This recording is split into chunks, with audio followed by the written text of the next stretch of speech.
Say what?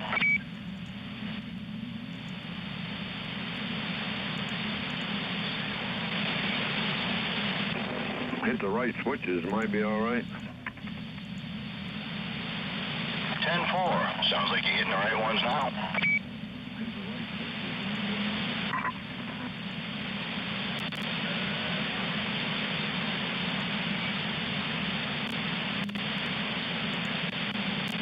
There we go, that's even better.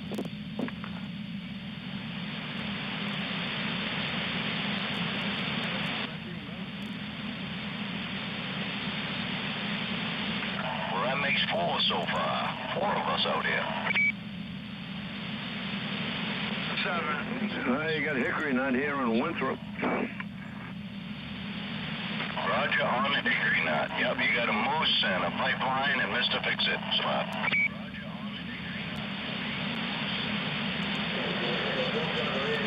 Good evening, Mr. Hickory.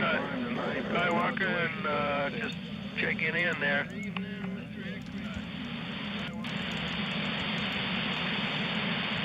Good evening, good evening.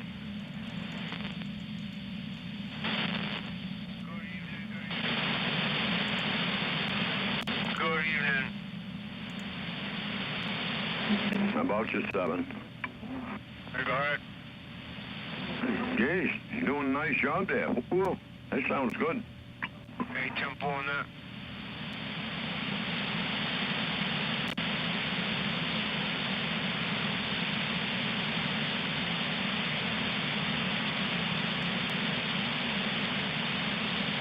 I don't want to say... Yeah, what you said. All right. Say it again. All right, I don't think you can say it enough. Do it one more time. Why not, right? Got that right. There you go.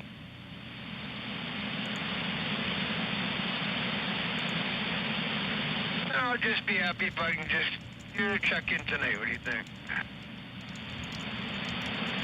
I'm happy when anybody can hear me. Oh, you're way too loud over here. Oh, no. Sounds real good. Well, I never. I bet you have. You always Bob. Good evening, Bob. Good evening, good evening. Here, you can no longer say that. What is going on?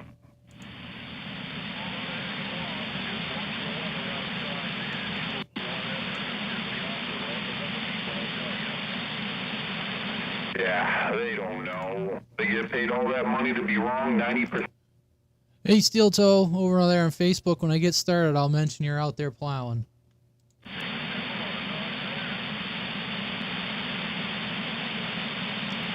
Hello. All right, we're getting out.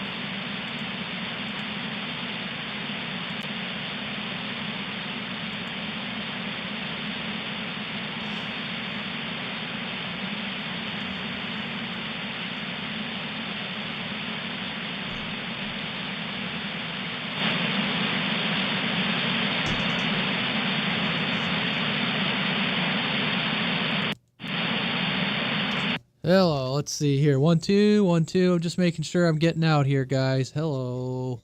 Checking SWR. Testicling, testicling. Yeah. All right. You guys hearing me all right? Oh, yeah. We can hear you good. Okay, I got a lot of people coming back to me, so I must be doing something right here. Can't hear you. You can hear me. I was just making sure the audio was sounding clean and everything.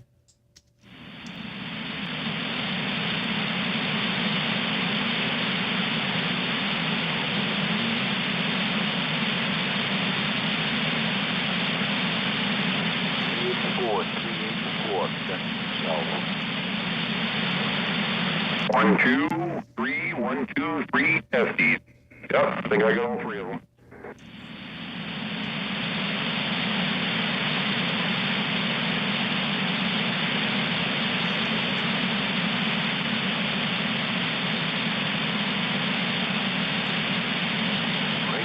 Radio check.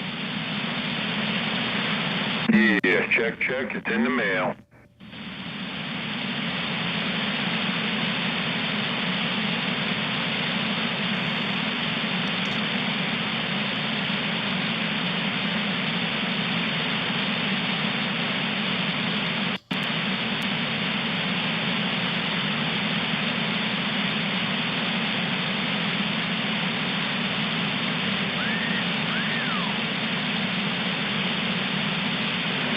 were you whistling to?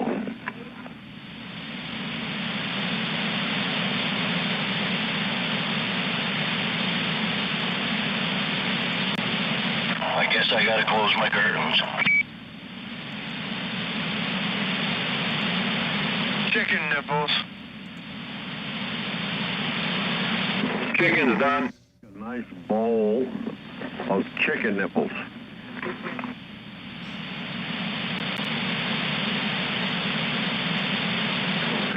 Deep fried.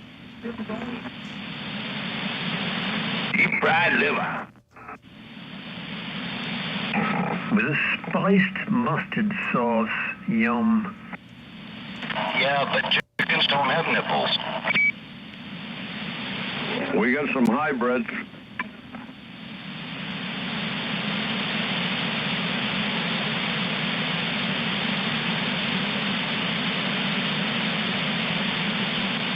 Two and a half inch nipples. Chicken nipples in the bag.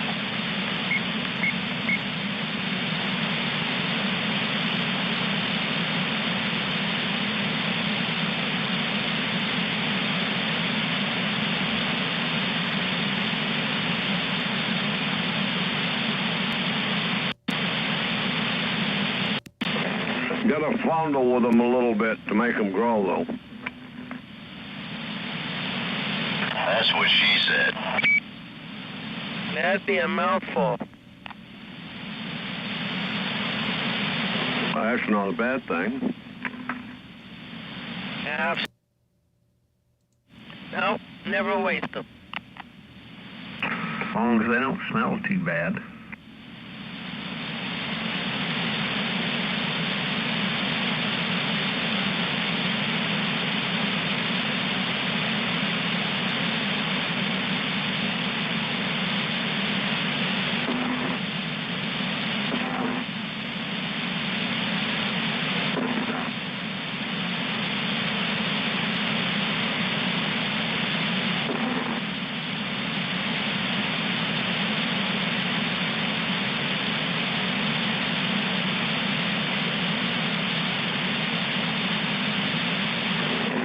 Now, that's a sensitive meter right there.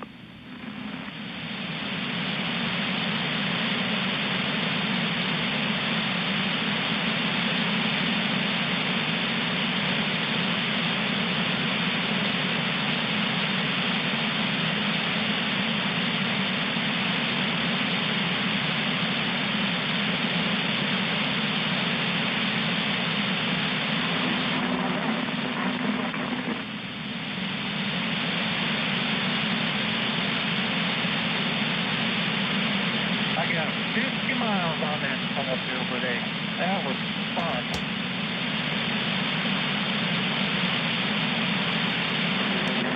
Well, there you go. First time you used it this year? Outside of running around the yard, wasn't really enough snow for the trails, but now there is. Made it all the way to Cat Lake and on the lake and past that, all around. Well, there you go. That sounds like fun. Hello. Hello. 1, 2. 1, 2.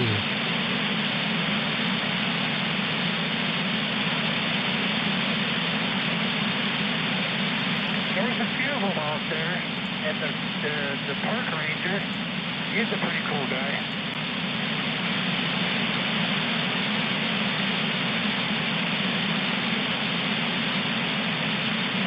He must have not had a coat on.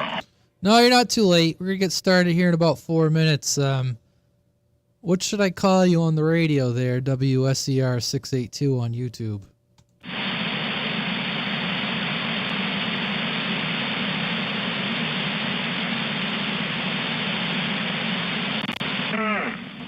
Just keep in mind, guys, when I start roll call, I don't usually check the chat because I'm kind of busy with the radio. So if you ask a question while I'm doing roll call, I'll answer it when I'm done.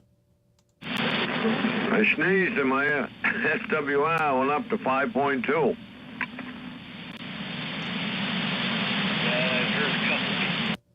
We are on channel 37, lower sideband. Channel 37, lower sideband to Whalen Anderson on Facebook. 7, where'd you go? Guy, who else we got out for 7's powdering his nose. Oh, yes. Or his bottom.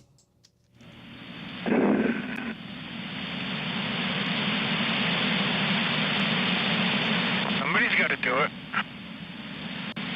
Good evening, everybody. Number 7 and them.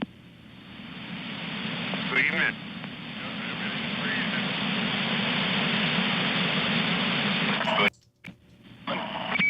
Good evening. Good evening. And there he is.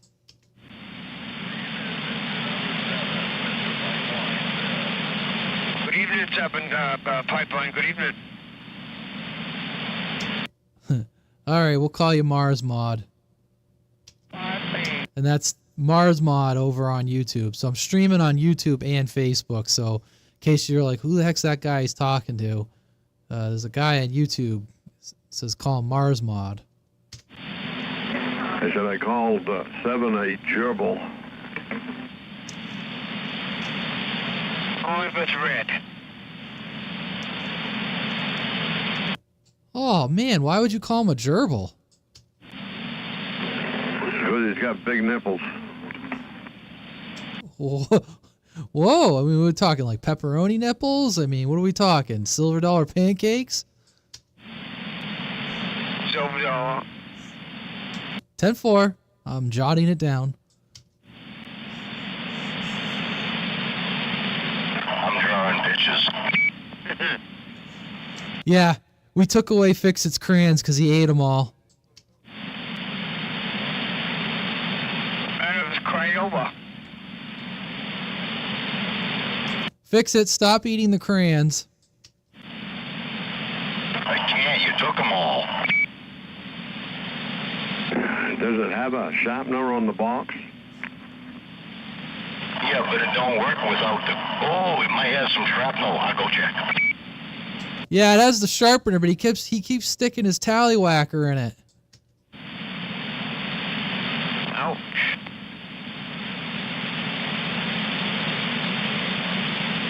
All right, you guys ready to get Maine Sidebanders rolling here? Hey, Magic Man. All right, we're going to get this started here. Just want to say a hello to a couple of the Maine Sidebanders that can't be with us tonight because they're out plowing. Mr. Magoo and Steel Toe are listening to us virtually over the interwebs. And I promised them that I would give a greeting to all you guys as they're listening, but they're working tonight. And a couple other people. There's Mars Mod listening to us tonight. We got, I think it's Fireball. And we got Magic Man listening. But anyway, so we'll get started here. Hold on, let me unkey it here. All right. So just a couple things before I get started. If any of you guys are going up to the Ham Fest in Augusta on Saturday, I plan on being there. It's like from 8 to noon at Club Calumet. If anyone wants to meet up or get coffee or whatever, I'll be up in the Augusta area first thing in the morning. So I'll be on, I don't know, we could use Channel 12 or something like that as a talk-in channel. Or, but anyways, I just wanted to put that out there. And hopefully Screwdriver's around. I want Screwdriver to tell a story that he told me on the radio. You guys might find kind of entertaining. It's pretty crazy story about his dog. So I don't know. We'll see if he's around. He wants to tell that story. All right. Why don't we get started? How about we start with York County tonight? York County for Maine Sidebanders. MacGyver's here from Sanford. Hey, MacGyver. How you doing? Welcome to Maine Sidebanders. Thank you for showing up down there in Sanford, Maine. MacGyver, how you doing? Not too bad. All right. Well, hopefully you can stick around a little bit this evening. And we'll probably, I don't know, we'll see if we get some. I think we're also, someone had asked a question about an amplifier. That might get covered too a little bit. But But anyways, York County for Maine Sidebanders.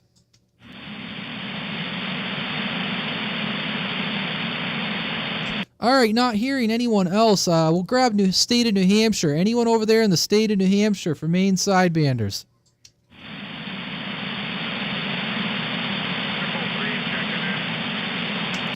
333.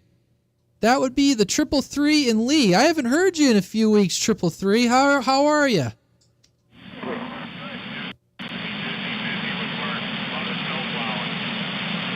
Copy that. I don't want to carry it on too long, but did you get your Yagi antenna all straightened out? Last time I heard from you, you were working on a Yagi.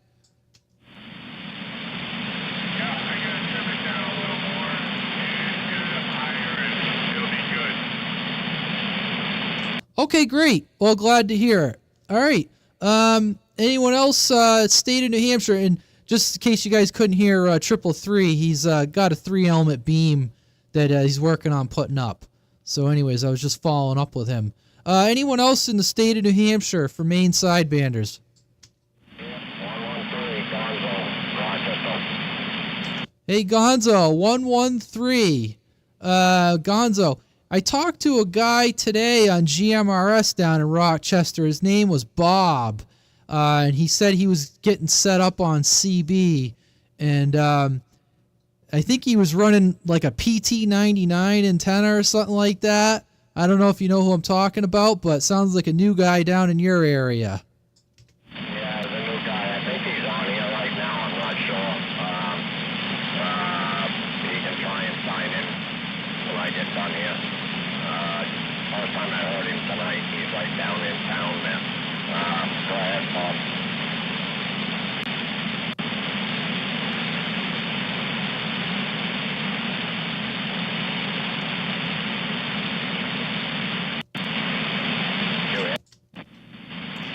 Gonzo, I am not able to hear him. I typically got pretty good ears, but I cannot hear him, Gonzo. So I marked him down and just relay to Bob there as a new participant here in Maine Sidebanders. Just thank him for showing up. Unfortunately, I can't hear him. Yeah, you hear him, Bob?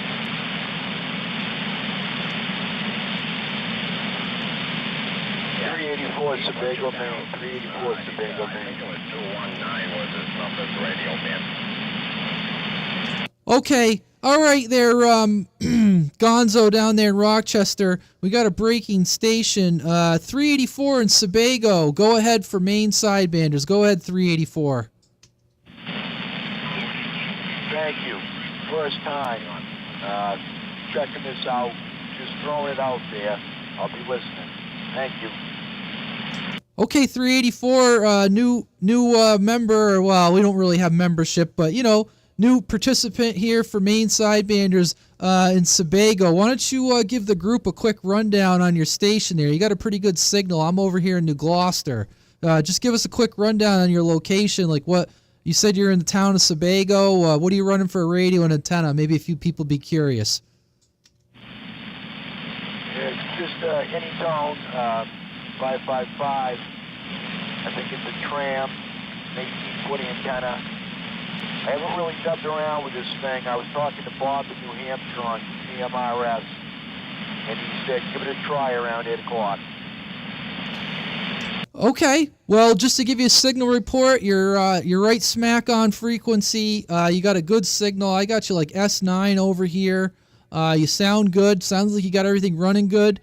Feel free to stick around. We're going to do a roll call. It typically lasts about 10 to 15 minutes. And then we just kind of freewheel and have a conversation. So thanks for showing up. We do this every week. We're a pretty informal group. This is the most formal part, and I try to keep it as informal as possible. But anyways, so anyone else, let's see. Let's jump up to Cumberland County. Any stations in Cumberland County for Maine Sidebanders? Another one here, radio man in Rochester trying to get this. 107 checking in. Okay, stand by, Gonzo. Was that 4107 in Cape Elizabeth? Yeah, Roger, sorry, I didn't hear another station in there, but yes, go ahead.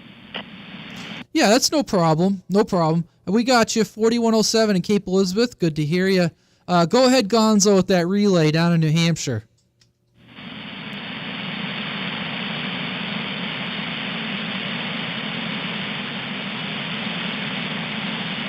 I'm not hearing anything, Gonzo.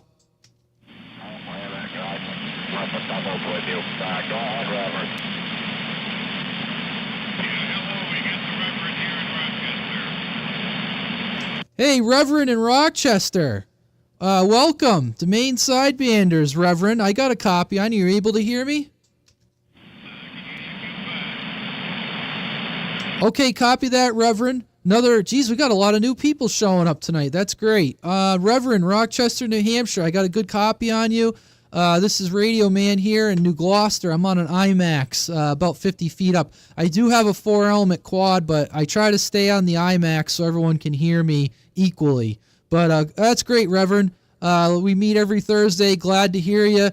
Stick around, and we got people from all over the state of Maine. You can kind of see how good you're hearing. Maybe if you want to do some radio checks after roll call. But thank you, Reverend. All right, we're going to go back to Cumberland County. Cumberland County for Maine Sidebanders. Hey, you got the power station, 1221 Bear. Okay, I got 1221 Bear over in Cumberland. Welcome, Bear. And I think I heard our young operator up there in Raymond also. You got stepped on a little bit, but I think that's the young fella up there in Raymond. Go ahead. Hey, it's 327 Maine. Okay, hey, 327. Raymond, if I remember correctly, you and your grandfather over there. Got a good copy on your 327. Thanks for showing up again. How you doing this week? Oh, I'm doing pretty good myself. Okay, well, hopefully you're hearing some of these stations I'm talking to here. But anyways, all right, we're going to try another call for Cumberland County. How about it? Your Maniac over here in Wyndham. All right, we got you, Maniac in Wyndham. Anyone else for Cumberland County for Maine Sidebanders, Cumberland County? Oh, Screwdriver on the other side of the trees. All right, we got you, Screwdriver on the other side of the trees. All right, how about another call for Cumberland County? Mr. Helmet. Is that Greg in Portland? All right, one last call for Cumberland County before I move on.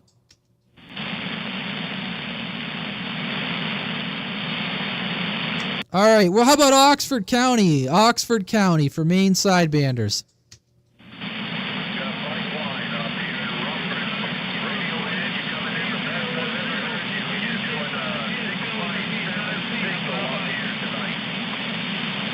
Hey, that's great to hear, Pipeline. I'm hearing you good. You're just you're squeaking out a little bit of that skip that I'm hearing there. So you're right over the top on the skip, Pipeline. Glad to hear you. Another call for Oxford County. Oxford County. TV 505 Maine in the great city of Canton. There he is, TB 505 in Canton, fresh back from his big snowmobile trip. All right, very good. Glad to have you. Another call for Oxford County. You still out here? 500. I don't know who that was. Let me try that again. Another call for Oxford County before I move on. I was waiting patiently, but Mr. Fix-It up here in Oxford. All right, we got you, Mr. Fix-It in Oxford. Another call for Oxford County. Oxford County. Oh, I went in and made a sandwich. All right, I think that skipped there, so I'm going to move on to Franklin County. How about Franklin County for Maine Sidebanders?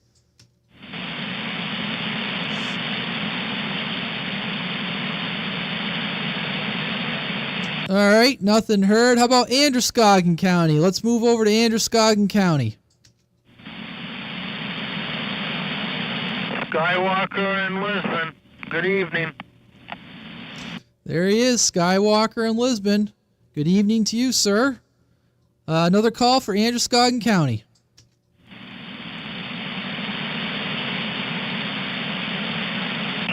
still going strong. Yep. All right. Another call for Oxford County. If you want to get in on Maine Sidebanders, just give me your handle and location.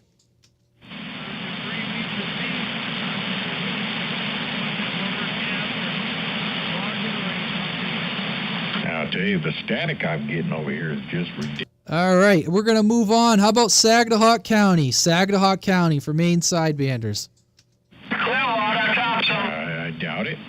All right. We got you. Clearwater and Topsom. There he is. The man, the myth, the legend. How about it? Saginaw County for Maine Sidebanders. Saginaw County. You got Runt checking in Bowden. Sentence is true. All right, Runt, we got you over there in Bowden. Well, how you doing this evening, Runt? Glad to have you, too, as well. We got a pretty big crowd here tonight. Another call for Saginaw County. Saginaw County. What was the one that you guys met that bar that day? Yeah, Big Hoss. Oh, man, Skip's starting to roll back in. All right, we're going to move on. Lincoln County. How about Lincoln County for Maine Sidebanders? I don't know. How about Mr. Paranoid in Waldoboro? Mr. Paranoid in Now look it up Waldoboro. and see. Mr. Paranoid in Waldoboro. We got you. Very good tonight there. All right, another call for Lincoln County. How about Lincoln County? Back right over here on Westport. Pack Rat, Westport Island. We got you. Pack Rat, Westport Island. Good to hear you. Just going to scribble that down. Got a good group in here tonight. Another call for Lincoln County. Lincoln County. Northern Star, Waldoboro. Oh, Northern Star, Waldoboro. I feel like you're coming in a little better this week. Have you done something different there, Northern Star? New radio with testing now. I finally ain't plowing tonight, so I get the chance to try it out. I went to go DX77 with the 201M test mic. Okay, Northern Star. Well, it sounds good. You got a very respectable signal over here in New Gloucester. So, like I say to everyone else that shows up, stick around, listen to all the different stations, see who you're picking up, who you're not, and stick around after. We'll be shooting the breeze here. We're probably getting 3/4 of the way through here, so we'll be wrapped up shortly. Another call for Lincoln County. Lincoln County.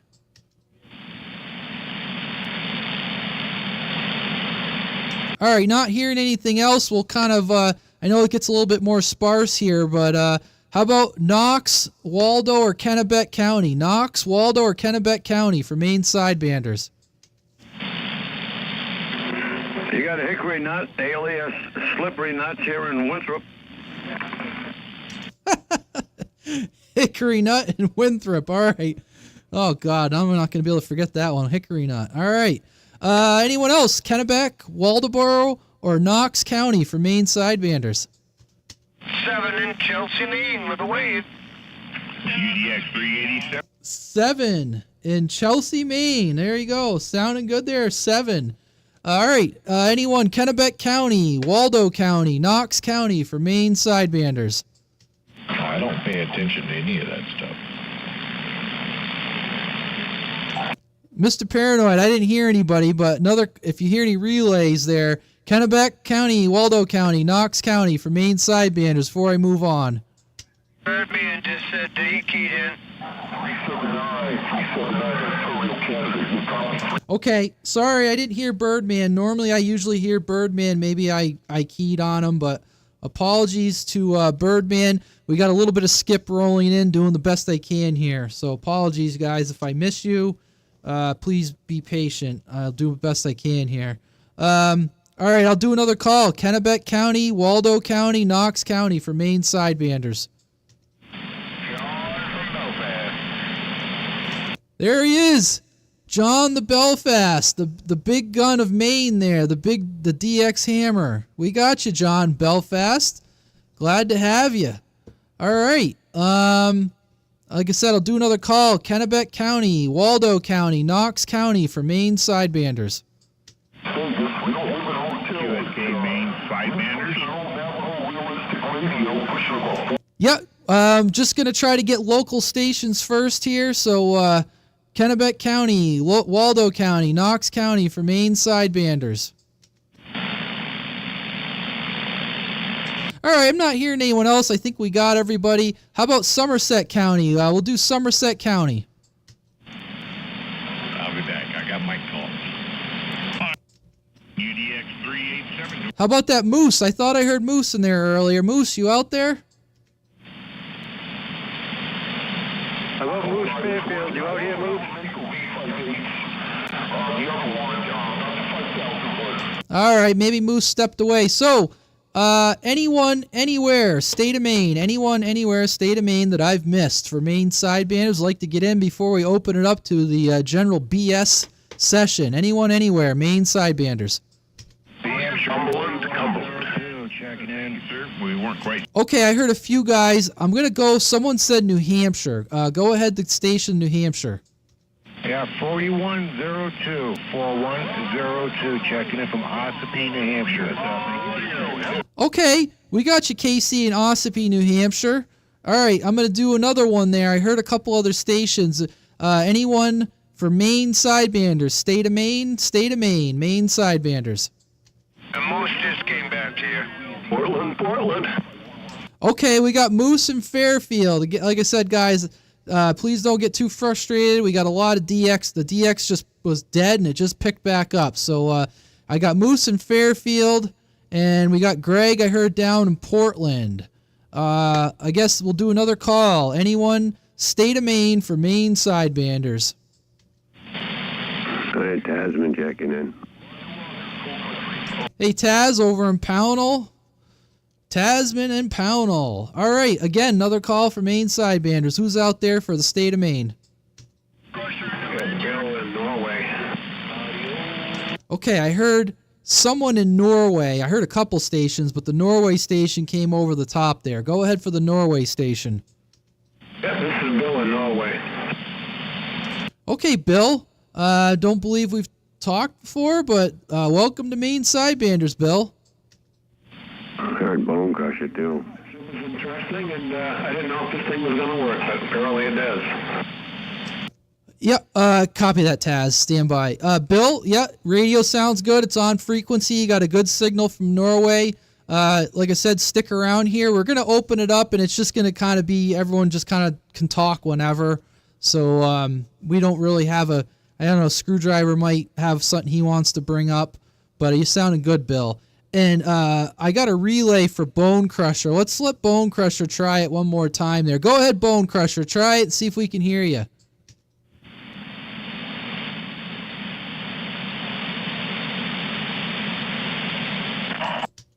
A minute ago on the radio. All right, well, we got Bone Crusher logged in there. We'll do another call there for any station, state of Maine, Maine Sidebanders.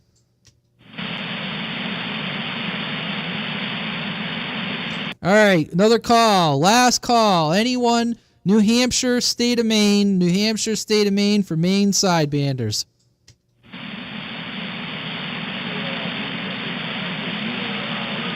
Unit 151, Unit 151, Northwestern Kingman, Arizona. How about... I'm not paranoid. Are you hearing anybody? I'm not hearing anyone else paranoid. Just the main stations.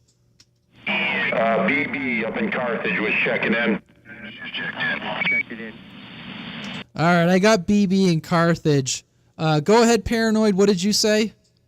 151, Kingman, Arizona, checking in. Okay, yeah, just on the DX stations. I'm trying to give priority to the local stations here, so just stand by. All right, I got BB in Carthage. Okay, geez, we got quite a crew in here tonight. I'll try again here. State of New Hampshire, state of Maine for Maine Sidebanders. 2167, Dresden. Hey, Regal, how you doing? Regal over there at Dresden. Good to hear you, Regal. All right. We'll do another. Anyone else for Maine Sidebanders? State of Maine, state of New Hampshire.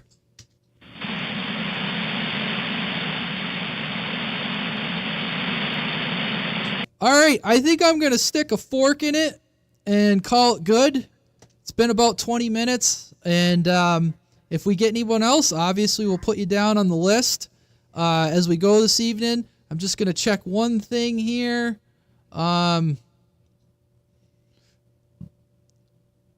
Okay, I guess we're good there. All right, well, I'm gonna back off here. I don't know, Screwdriver, did you have anything you wanted to say? There's a little, not a whole lot. Did have a little open discussion if people want to get into it. I can get into my dog issue from last week, but this time for a conversation coming up here, I just want everybody to kind of think about what you would say your perfect amplifier is. In your mind, what would you rate your perfect amplifier? It doesn't have to be brand specific. It can be. Is it a 2-pill, a 4-pill, an 8-pill, a 16-pill? Now, I'm not saying you're like holy grail. Everybody wants a, 4CX 50,000 tube or a 64-pill. But what is your best bang for the buck? Could be the best one you've ever used. Could just be what you want to get or what you strive to get or what you had in the past. But I'm just kind of curious on what you say your best, all around. Does 500 watts do you best? Does 200 watts? Does 1,000 watts? Let's get on. Okay, Kevin X Kerr? Those Vectors are good antennas. Glad to have you there, Kevin. Decent station. Like I said, it doesn't have to be the biggest, powerful thing. But what do you feel is the best bang for the buck?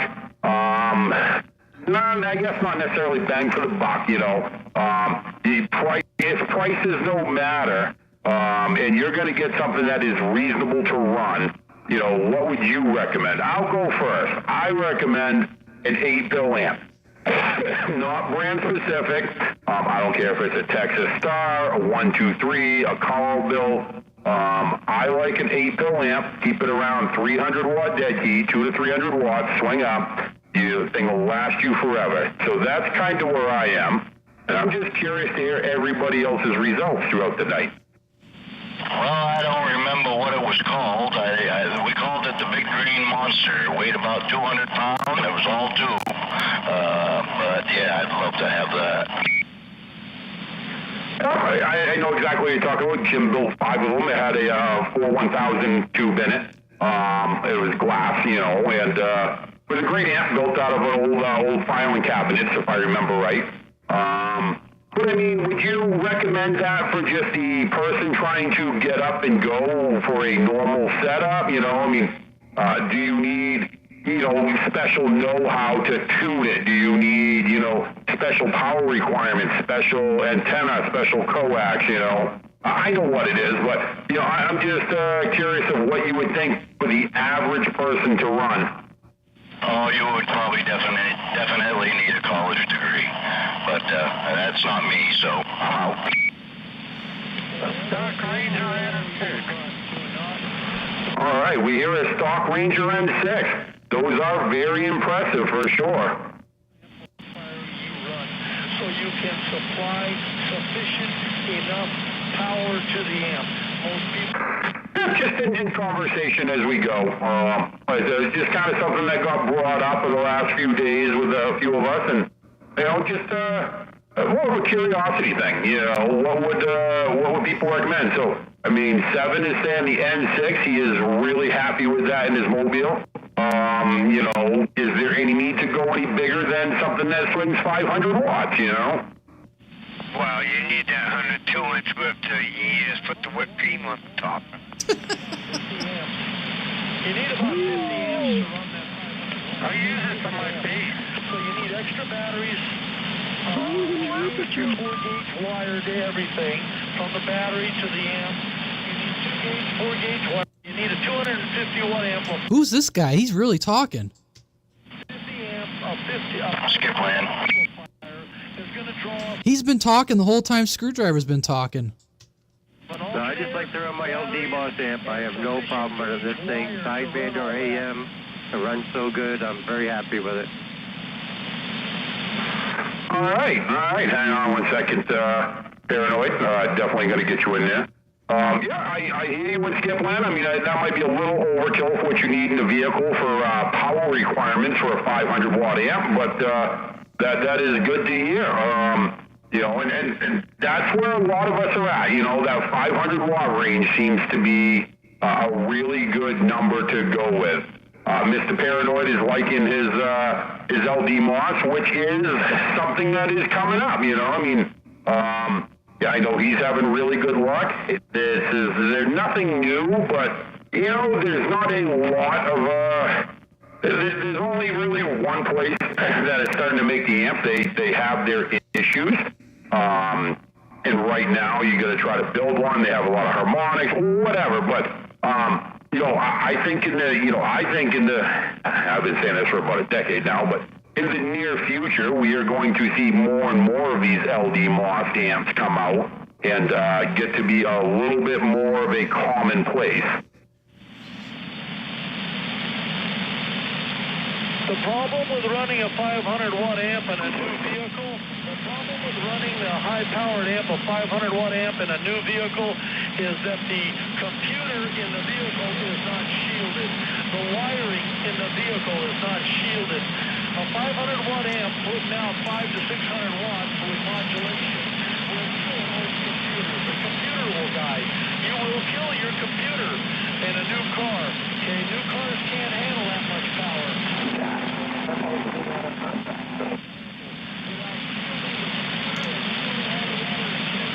You're asking for a lot of trouble with a new car putting a 500 watt amp in it. You're asking for a lot of trouble. All right, I'm just kind of curious of what do you consider a new vehicle?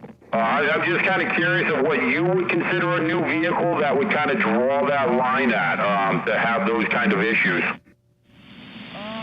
I don't know. My vehicle, I got a 275 amp alternator right from the factory. 2019 to present would be a vehicle you would not want to do that to. You would not want to do that to a new vehicle under warranty. It will void your warranty if they find out that you from radio frequency or fried the wiring. None of that stuff is shielded. So, and you know, you want to get an older vehicle. I don't think anybody said anything about voiding my warranty if I run a radio in it. 2002, 2003. This guy needs to give other people a turn with the speaking stick. Not too sensitive in them. He just sat on his key up. That's how he does it. So once he sits down, he just starts talking. I think Screwdriver just met his match. Hey,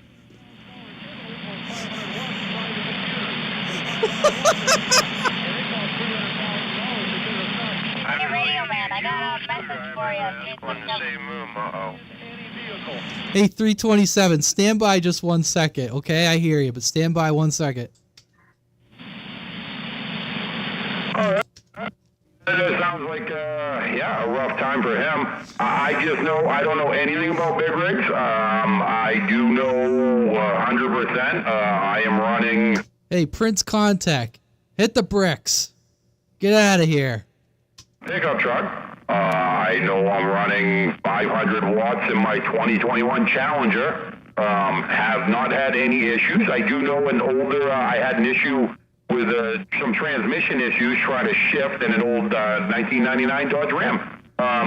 But yes, I definitely want to talk with you some more, guy. I didn't quite catch your handle, but you got a Screwdriver here in Maine. We're going to step back for a few minutes because we have some local people that want to get a chance, but I definitely want to hear some more from you.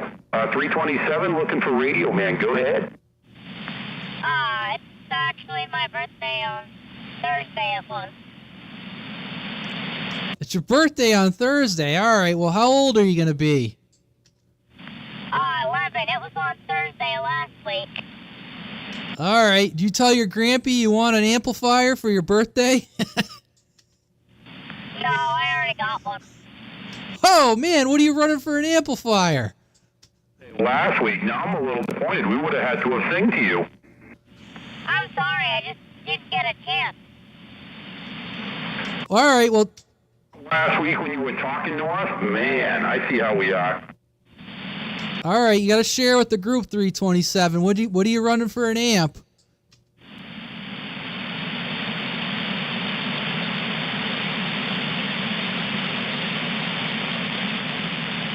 Uh-oh, he's probably looking. He's like, oh, what am I running for an amp?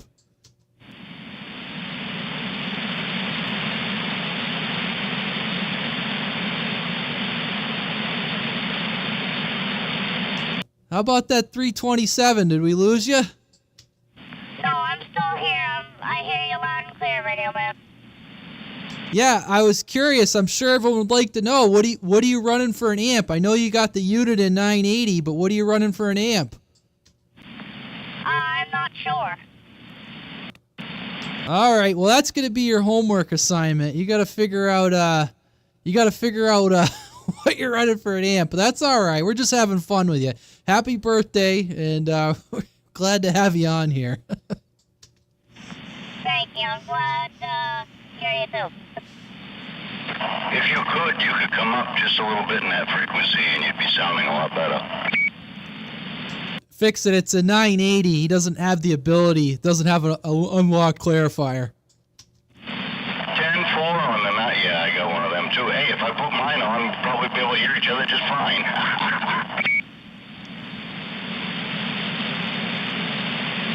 All right, I'll say, and I thought so like an ideal amplifier, for me personally, I don't know.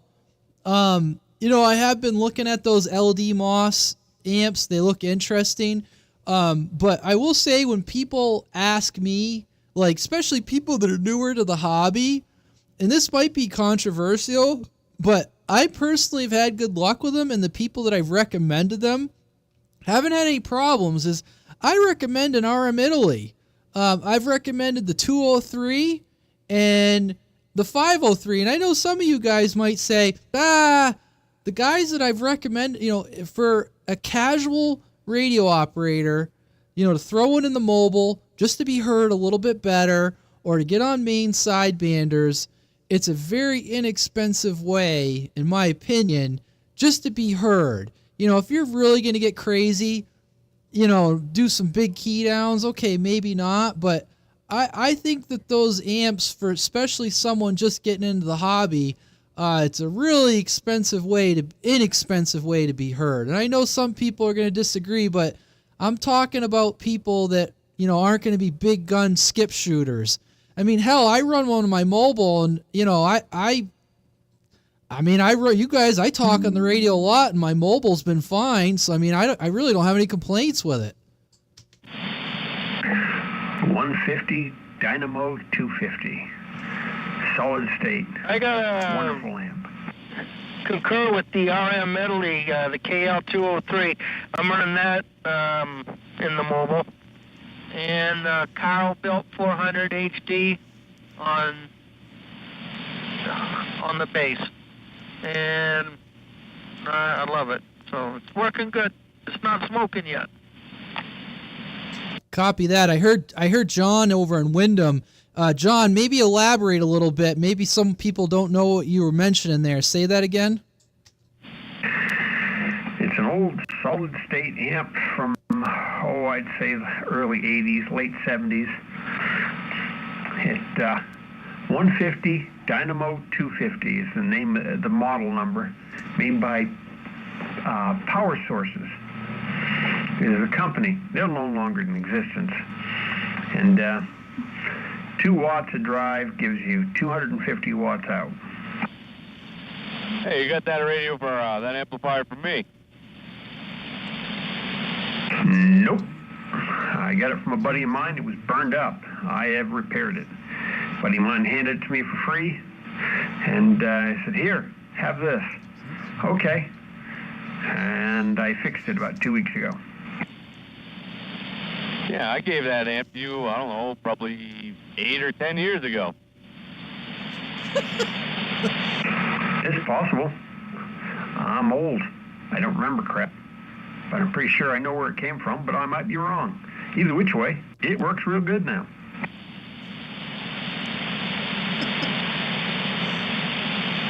Oh, that's funny. I gave you that amp. Well, talking about the RM Italys, I've been pretty happy with my RM Italy, and I'm even able to drive it with a little RM Italy. Oh, the RM Italy's are a great amp. They are a really good amp. That's why I run it in my car. I have no complaints about them. Right now, they're one of the few more commercially bought amps there are out there.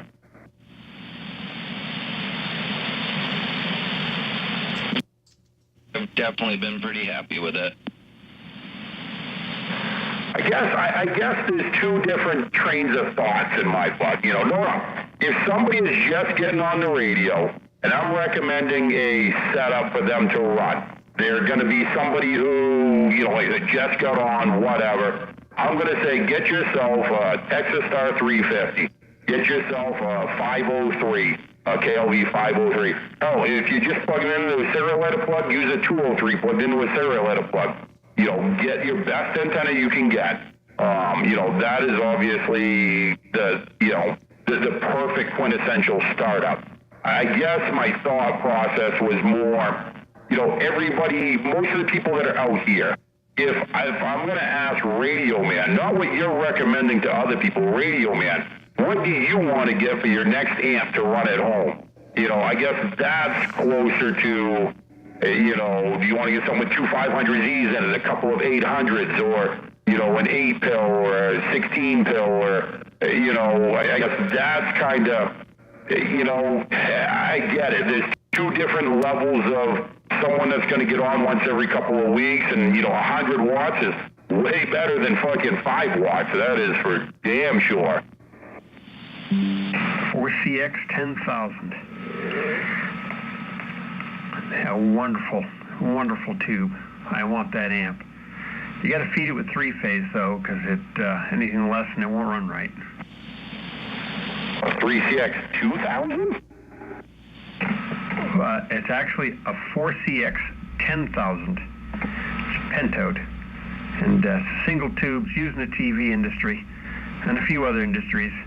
It's 10,000 watts plate dissipation, and I forget what kind of voltage it takes. It's probably 8,000, 10,000, might be even more. I'm not sure. I have to look it up. But a wonderful amp. Takes about 5 watts of drive. Oh, okay. I think you said 2,000. I was confused. Well, the 4CX 10,000 is great. They use them all the time out here. You don't need no 3-phase. They usually, I believe the data sheet, they run at about 7,500 volts. I do know there's people out here that are pushing them up around 9,500 and close to 10,000 volts, plate volts. To me, that's a little hard on them, but they are. Hey, Kevin, I don't want to pronounce your name wrong, but it's Kevinix, but Kerr. Yes, I have a DX500. I think that, unfortunately, Texas Star I do not believe is made anymore. So you can't buy them new unless it's new old stock.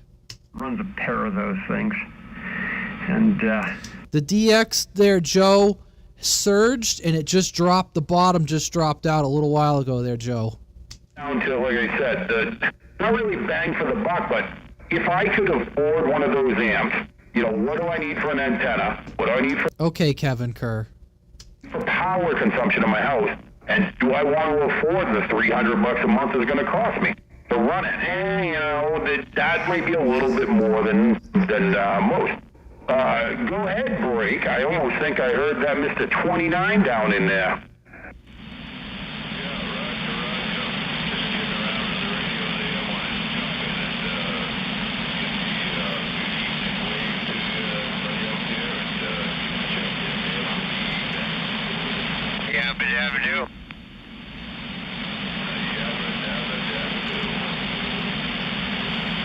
Good day out there tonight, Floyd. Mr. Paranoid waving from Waldoboro.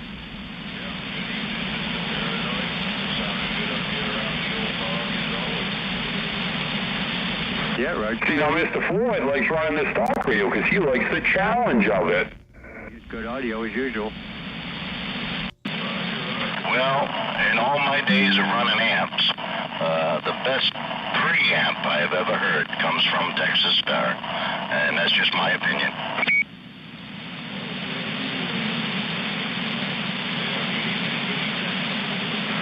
Roger.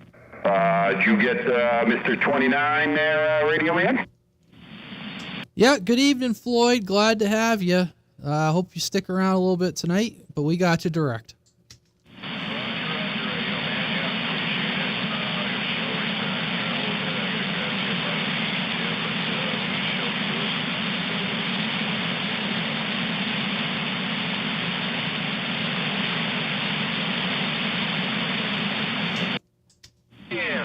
Okay, Joe, what should I say for a handle? He might not know who your personal is.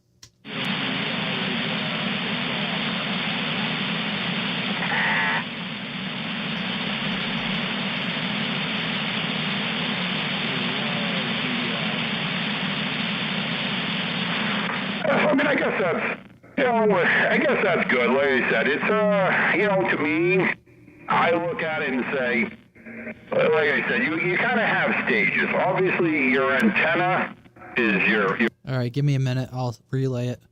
But once you get up past the antenna and the. I know you said that, and I missed it, and I forgot.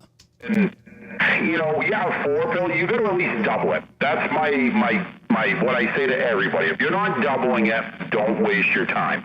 But you go from a 2-pill to a 4-pill. A 4-pill is a great amp. It's a great all-around amp. I think an 8-pill is getting closer to that big boy kind of power. I mean, it might not be like, obviously Channel 6 big boy, but an 8-pill amp is nothing to sneeze. I mean, neither is a good 4-pill. Don't get me wrong. I got a couple of Dave-made 4-pills, and they work amazingly. I don't have any complaints about them. And truthfully, I have I don't have it right now, but I have a 6-pill that I run sometimes. And to say I see a big jump from my 16-pill or from my 6-pill to my 16, I don't see it. Yeah, you're the guy with were you the guy with the side-by-side radio, if I remember correctly? Jump, I mean, the 6 works really well.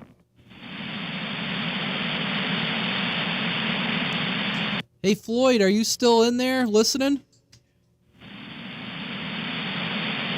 He went to grab some food real quick. All right, 10-4. There's Moose. I hear you, Moose. What time you turn your ears on? Hey. Right as I was getting near neck of the woods, the skip picked up a little bit. Oh, I get no respect. I'll tell you, yeah. No respect, I tell you.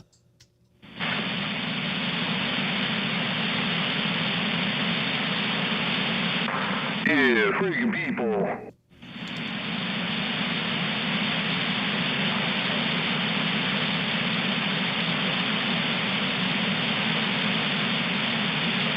That MacGyver, you still in there, MacGyver, down in Sanford?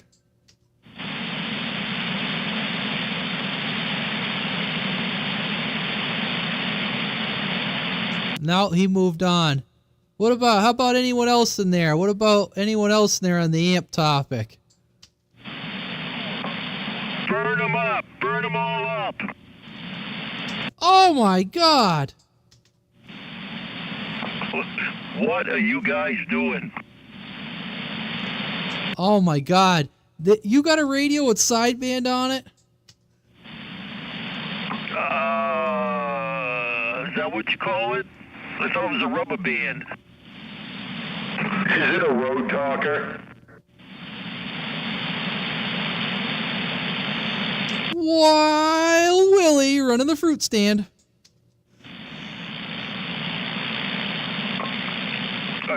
I forgot it was Thursday. You ain't on that Imitation Galaxy, are you? You must be on the Yazoo. Yes, I am. Oh, wait, yes, you is which one?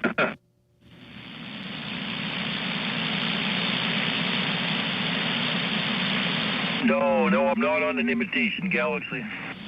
That's on the bench. And more on the Yazoo. That sounded good.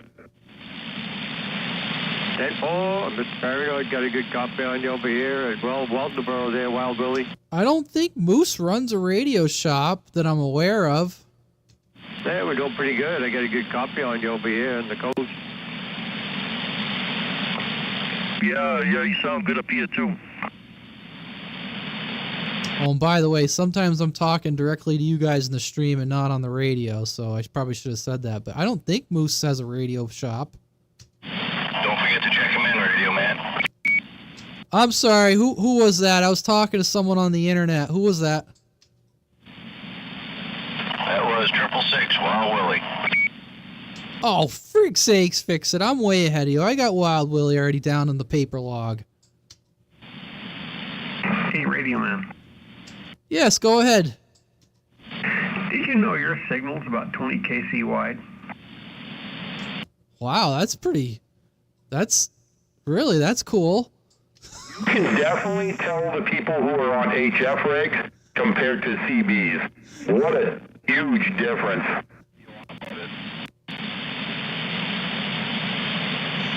The rigs are a little tighter than than the export.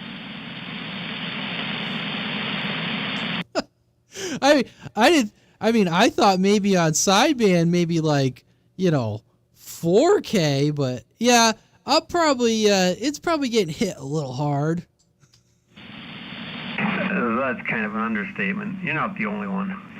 Yeah, I'm looking at the spectrum display here, and you're a solid 20 kc wide. All right, so let's see. That'll put me up like on channel 38 and channel 36. All at the same time. Wow, I can just imagine what this one is. Wow. I mean, it is interesting to see. Like, I'm looking on my spectrum and I see, I can't judge Radio Man because you're way too close. You're going to just annihilate it anyway, obviously. But, I'm looking at, Paranoid and a few other people, and they're like exactly at 2.4 kilohertz wide. Like, their signal, their spectrum, like, it is a sharp edge. And then you look at, like, fucking Fixits, and you can tell with the CB, like, it fades off. It's not that sharp edge. It's definitely interesting.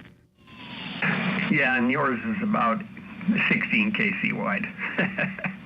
It's fun to watch. Well, I don't know if you know I'm running a Striker 955, so it doesn't surprise me. I don't know, I'd probably have to get, if it's possible, even to clean this thing up, like, if I put it into a scope and played with the audio, if I could get it cleaned up or not. I don't know. But yeah, I can kind of see it when I talk. That's about what I'm seeing. It's going up to about channel 38 and down to about channel 36.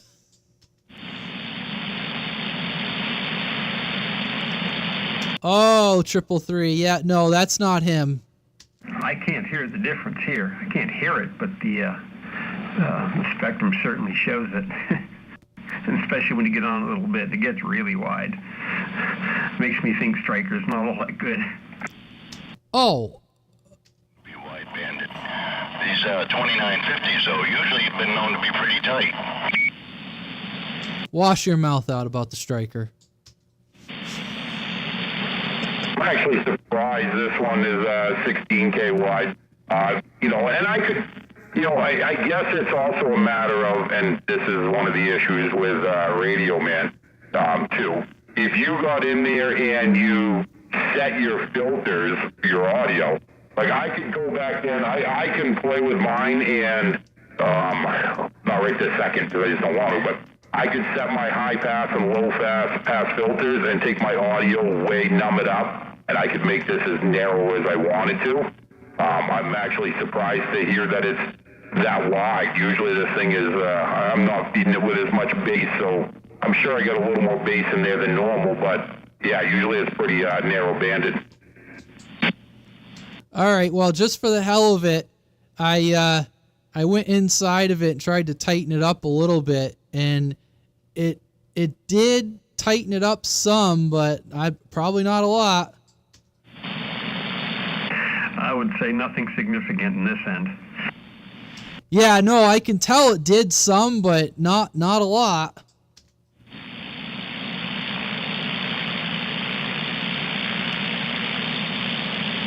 Oh no. Oh, that signal's more than 20 kc wide. That's the limit of the filter I'm running right now. Awesome. 10-4, Mr. Paranoid. I'm also like fucking 3 miles away from you. This LD boss amp, it's pretty clean. I mean, like, I'm sure I just pulled out some basic. I can't imagine this would be very wide anymore. Actually, no, I think I limited my high frequency. Never mind. But I'm sure that's tightening it up on your spectrum as I speak. I'm looking at it here. It's showing at minus 6 kc and plus 6.5. So you add the numbers.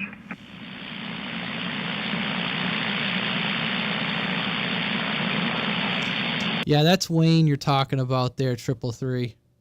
I know who Wayne is. He is a good guy, good tech. And get them down there. I'm not sure what my low pass filters are on this. I mean, I'm sure I could cut it back by doing that, but then I'm starting to alter my audio too much. Oh, I really don't care. Leave it as wide as you like.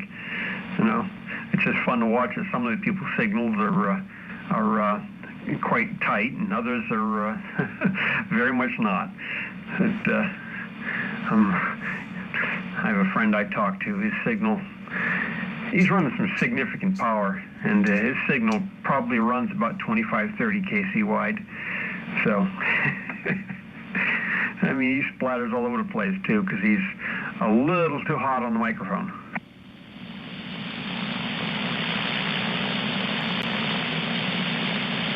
Hey, Floyd, are you back in there yet, Floyd?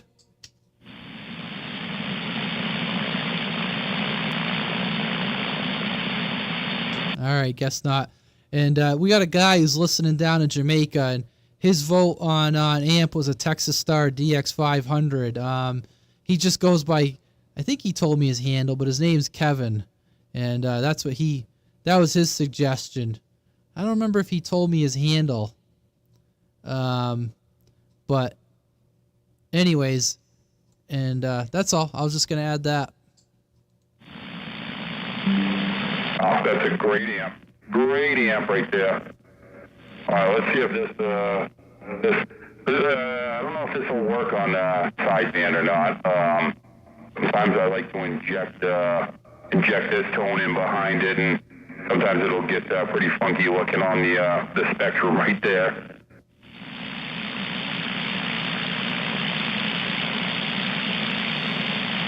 Wayne's not on tonight there, 333, but I will pass the message to him. Oh, I don't know. Or it just doesn't do anything on the sideband. You never know. By the rules, but how many of us actually follow the rules at all? Nobody follows the rules. What we're good at rules for? We like having fun, right? If that's the case, turn it up.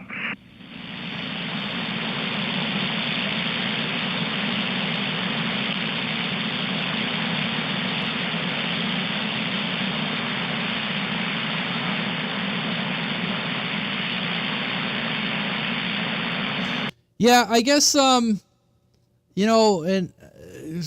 answer Screwdriver's question, if I was going to go, like, big, like an amp, I've been kind of looking at LD Moss. I talked to Paranoid about it a little bit. But, at a minimum, I'd probably always want something to at least put me in the 100-watt class. Even if that's an 8-pill, as long as I can turn it back and, at least be able to have a 100-watt minimum at the base. That'd be a bare minimum. Wouldn't really care who makes it, what brand or whatever. As long as I could at least at a bare minimum be able to run 100 watts, I'd be happy. But if I was going to spend some money, I was looking at some tube amps, but I've been kind of leaning towards the LD Moss. Yes, 333, channel 37. yeah. Yeah, I don't know. You probably don't want to hear my opinion on the LD Moss, but yeah, I think 100 watts personally. I usually try for a little more, but that's the other thing. You definitely don't want a box that you can do, you don't want to underdrive a box because they are not usually linear at a lower power rating. You want to run any box that you have, you kind of want to run it from that 60% to 80% range is where it should be run to keep it in its linear portion.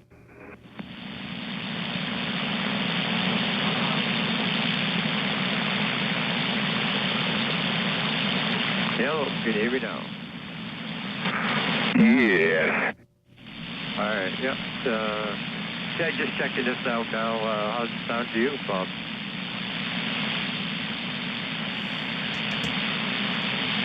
Screwdriver, can you hear me now? Well, yeah, you sound good over here. It's working.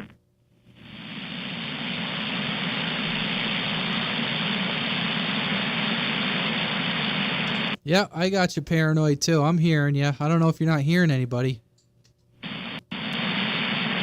No, I think Radio Man just accidentally keyed up with you that time. Was that Mr. Paranoid? I said it's working, right? Oh yeah, no, it's working. I just have my own convictions about them. That's all. I've seen some pretty big numbers out of them.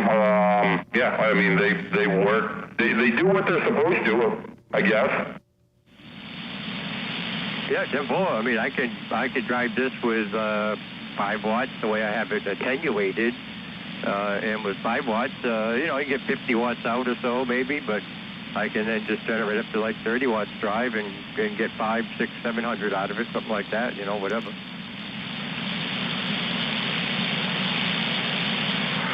Roger.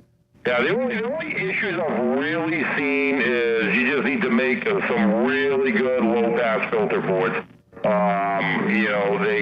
They're one of the few amps or they're one of the few devices that tends to put a lot of harmonics in and a lot of, I wouldn't say ghost watts. Well, yeah, I guess they call them ghost watts, but, some good filters definitely help. It's hard to keep them like spectrally pure or, I wouldn't even say pure, but spectrally clean. Simple. You got to run the low-pass filter if you got to run an LD Moss amp. It's kind of a given. I run, it's actually a 6-band, I think, filter on mine that I set up. Yeah, I just want to put out there, any of you guys that are listening, feel free to key up. There's no, if there's any of you out there that are listening, you want to talk, just key up and start talking. Don't be shy.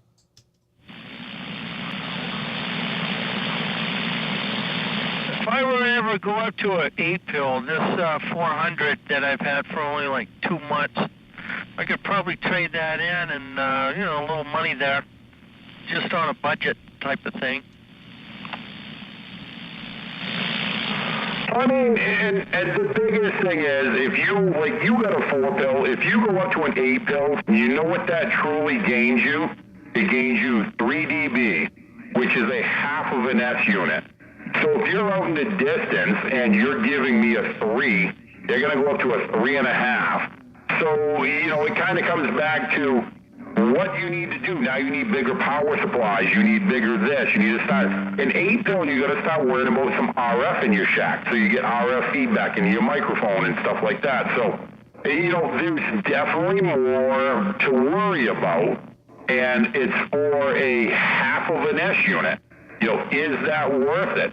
That's the question you'd ask yourself. Obviously, if you've been in the radio for 20 years, you've already got your antenna set up. You got to go slowly, and you're like, well, what am I going to do next? So it very possibly is worth it to you.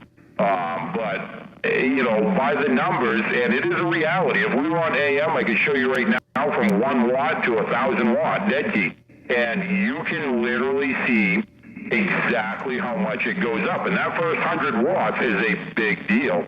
After that, then you got to go 200. Then you got to go 400. Then you got to go 800. Now you're way out of the realm of an 8-pill. Yeah, there's a lot of factors in that. Screwdriver for sure. Well, I'm kind of new at the amp thing, but I'm learning.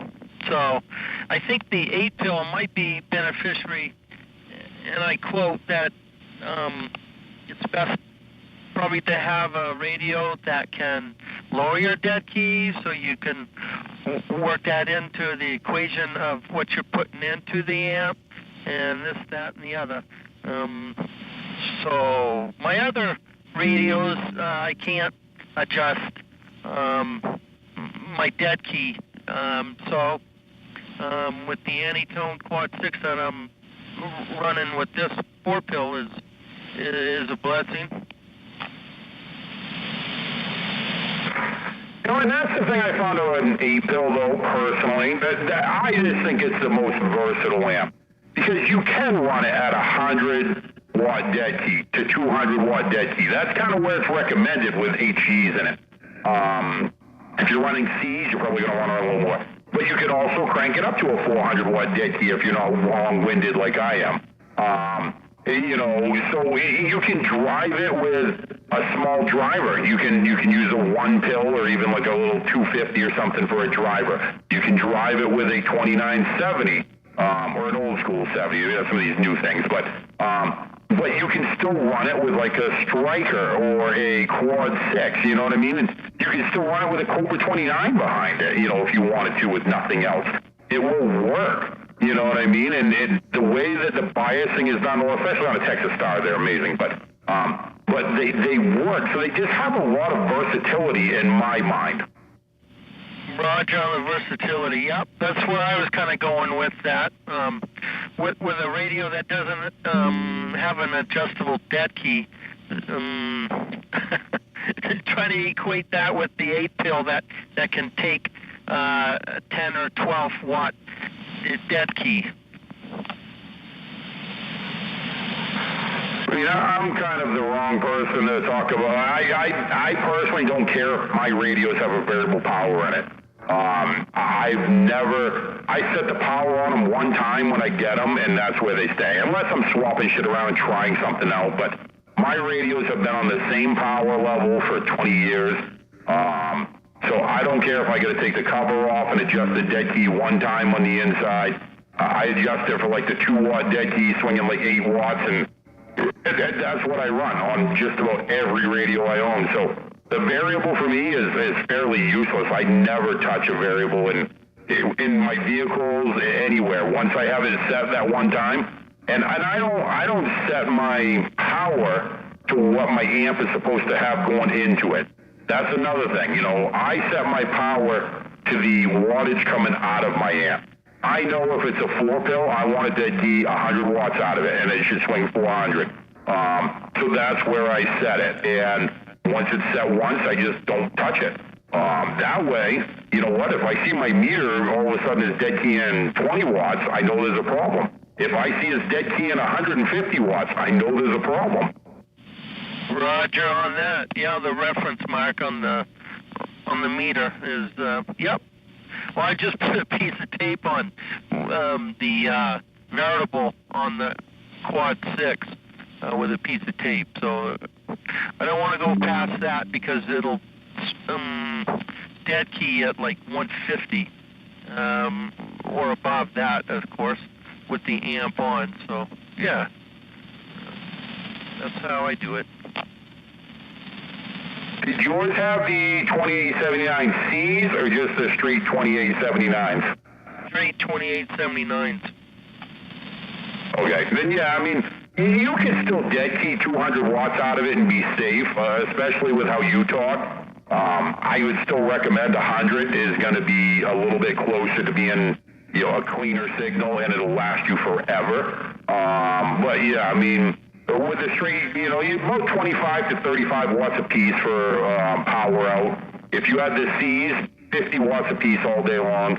I dead key my amps at 50 watts a piece if they're old Toshibas. If I got a Toshiba amp, I'll dead key it at 50 watts a piece per transistor. In the final section of it, that's where I set all of them, and I just run them. Roger. Yeah. This one, the 4-pill, I've got that at 100 dead key. Yeah, you running it right now on sideband, I assume? Roger. Yeah, almost keyed on you. Yep. With a sideband delay. No preamp on it. Yeah. What are you seeing for power out of it on sideband right now? Well, unfortunately, it's not connected to the meter because I always, and we've had this conversation before, and I respect that SWR goes way up to like 2.2, but yep, I don't know right offhand. It's I think I wrote it down one time. It was like 225. Hey, Popcorn, evening. Glad to have you on the stream tonight. Hawkeye to run his on sideband because he says he runs his easily, and he definitely could be hitting it harder on sideband.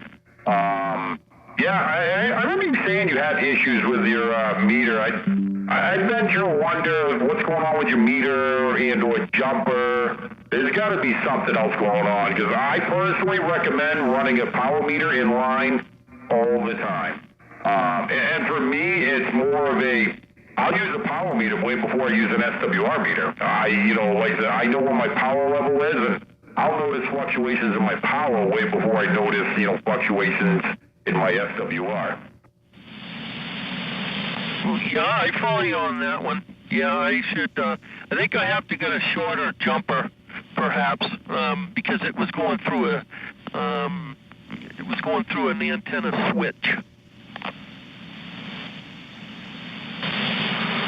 Yeah, maybe you were having antenna issues, antenna switch issues, or, like I said, RF, and a 4-pill is good power, so RF can start causing an issue. I definitely have issues over here with RF.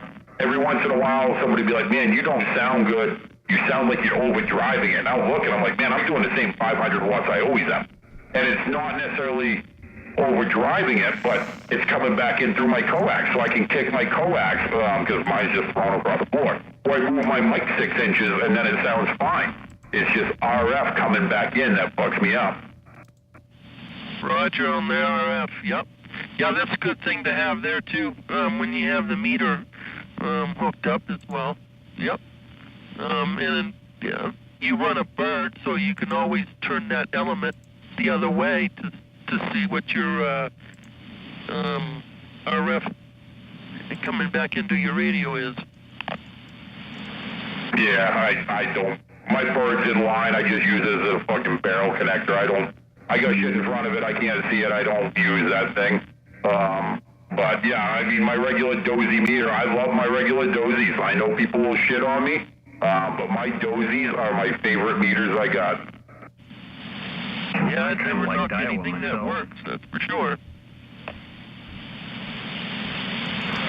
Alright, who else was in there? I heard somebody key up with Skywalker when we mentioned dozy meters. Let's hear it. Maybe we can get onto that. What's people's preference on meters? Because some people get really heated about meters. I like ones that work. Yes, ones that work are great. And they're all relative. My meter's never going to say the same as anybody else's. I don't care. I don't care if your meter says that your amp's doing 500 watts, and if you hook it up over here, you're only doing 400. I just want to know that when I try out an amp and it's only doing 200 watts, and I make some adjustments, and now it's doing 400, I know I gain. I know I double. I don't care if it's calibrated exactly to what your meters say at your house. You shouldn't care about what other people said. You're using it in your own antenna system and your own setup. They only read correctly at 50 ohms anyways. If you've got an SWR, they won't read correctly anyways. You can't do anything about it. They're relative. I like Daiwa myself. Simple, easy to read, and that kind of thing. But that's just me. Yeah, Daiwa is nice.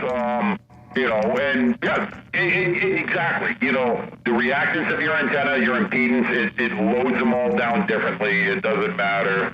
If you're using a dummy load, they should be close. But yeah, you're 100% correct. And like I got a couple of MFJ meters. Those I'm not necessarily the happiest with either. Those things swing up just as much as Bird Peak, and to me, they're ridiculous numbers. You know, I don't like them. LP Vector. I've got an old tempo meter I've adjusted for the rig it's on, and it reads reasonably correctly. But the SWR climbs, it's completely Space Cadet. Yeah. Yeah, well, then you just start, you know, and it depends, you know, I've noticed that I'm not like a huge connoisseur on, you know, SWR meters, but I've had a few of them opened over the years, and, you know, to me, it almost depends on how it's reading the power in there, you know, because I've seen some, you know, some of the old PDCs, it's like a copper bar that goes across with copper bars surrounding it to get the most RF it can out of it. Then I've seen some that go through a toroid inside of them. I've just seen all kinds of different pickup mechanisms, and they all, some of them I think are a little bit better with SWR fluctuations, and some of them are worse. You know, it's weird. The amount of differences I've seen in them is pretty amazing. LP Vectors. I love my LPs. I'm not gonna lie, my LP100 is my favorite meter I've ever owned. I've had this thing for fucking 20 years, and if this crapped out tomorrow, I'd go buy another brand new one tomorrow. I just bought a brand new one. I love it. I had to throw that in. I'm back on the side. Right, yeah. You guys are making me drool. A couple of meters, good for a couple of kilowatts. You know, switchable and whatnot. 500's a week. Good for a couple of kilowatts. Yeah, and I guess that depends on how much power you plan on running too. Well, what do you mumbling about over there, Mr. Wild Willie? I hear you. You're gonna go buy one of these, aren't you? I'm seriously thinking about pulling the trigger, either on a used one or a brand new one. I don't know. I mean, you know, with all the equipment you have over there, why skimp on, you know, a meter? You know, you got all these high dollar amps, high dollar radios. I wouldn't skimp on a meter. Just like I wouldn't skimp on an antenna and coax, you know what I mean? To me, those are the things that's going to make or break your station, whether your station lasts 20 years or lasts you 2 years. Yeah, 10-4. No, I'm not going to skimp. I just got to decide which one I want to buy. It's probably going to be the LP. What's the other one there that... no, I can't remember the make of the other one that I saw. You got the 500 and the 700. Those are the screens. I think I like them. That's probably what I would get for my next one. I think there's a lot of features that nobody's ever going to use. There's a lot of things that people don't know how to use. You know, I'll look at any station monitor, and I'm like, are you running two pickups? So you have it before your amp and after your amp. You know, like, well, I don't get the trapezoidal wave, and I don't get the, you know, and it's like, well, if you're not using it to tell if your amplifier is linear, you're not using it for what it's designed for, why even bother? But they're great amps, like, they're not amps, meters. And don't get me wrong, I would get even if I didn't use it for that, it's still going to work as an SWR meter and a power meter, and it looks pretty, you know. So, yeah, like I said, they work great. I would highly recommend an LP, whether it's a 100, 500, 700, I don't care.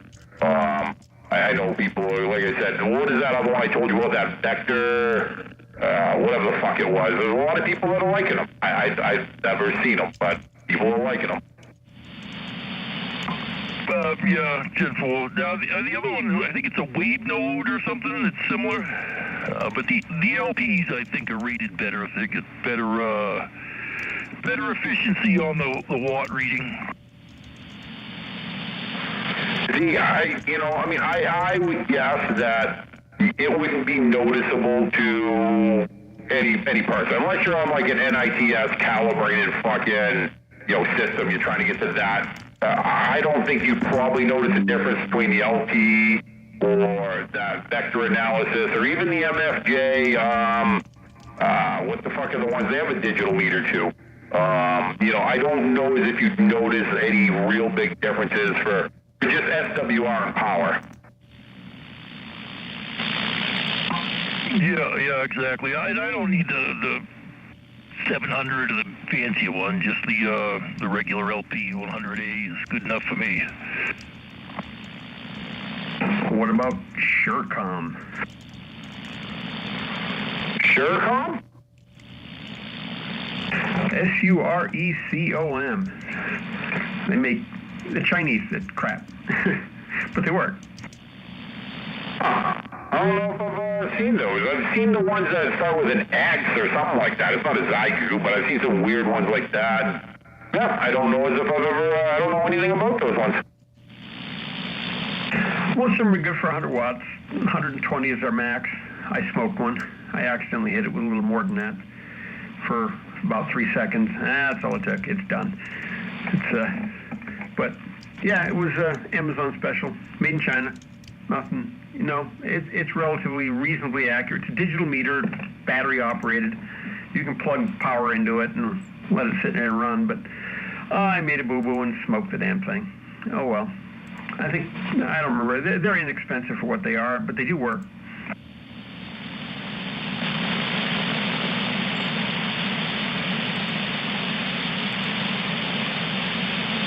That's all you need. Something that's going to work, for sure.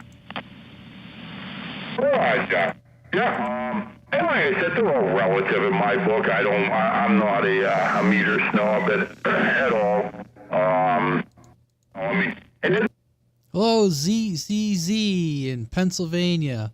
Audio 111 is okay. Other sounds like I'm not following you. Audio 11 is okay. You'll have to explain what you're trying to say. Drake or fucking Power Master. I'm like, they're all going to do exactly what I need them to do. He's kit, baby. He's kit. See, He's kits are great, yeah. The same, and I'll test all three of them on the same appliance. And if they all three come up with about the same signal, I know all three of them are good. And then I can test others by them. I mean, it is what it is.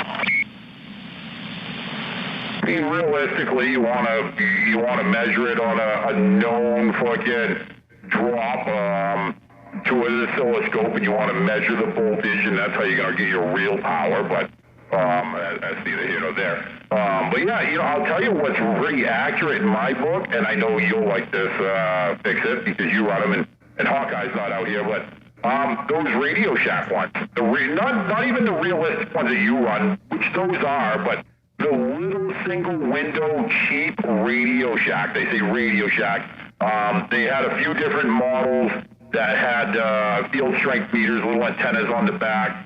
And those things, you really couldn't get them to swing forwards, even on PEP. They were a horrible PEP meter, but they...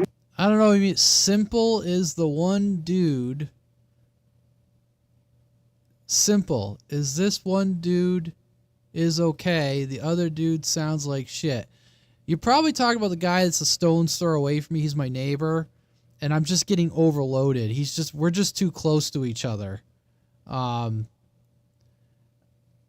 I don't know, but that might be why. Like we're neighbors. Shacks for like those Micronta, something like that. I got a couple of them.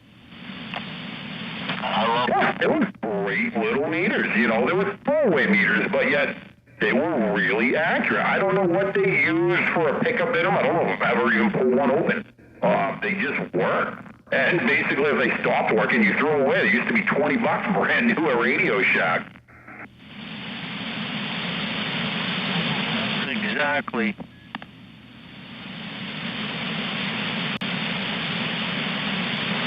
All right, Radio Man. Yeah? I get you to talk. Someone out there was keying up with a Roger beep. Who's that? That's me.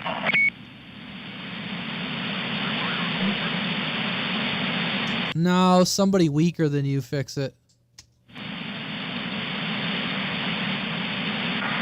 That was Swiper. No, I'm just kidding.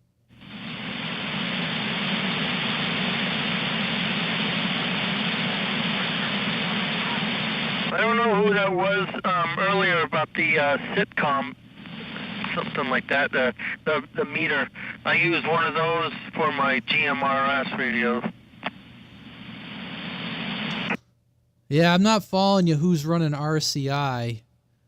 I don't know what everyone's running, so I don't know who you know who's running an RCI. Understand some, but dude, radio is just junk RCI. Who is just me? I don't know. I'm having a hard time understanding you, man. Into that work on GMRS because most meters aren't going to go up that high. You usually need a special meter to get VHF or UHF. Are you trying to use like voice to text or something? I'm trying to get a radio check. I also have the VHF, UHF model. I don't know where it is. I use it on something or other. But I got I got more equipment than I remember what I have. Right. Who's trying to get a radio check?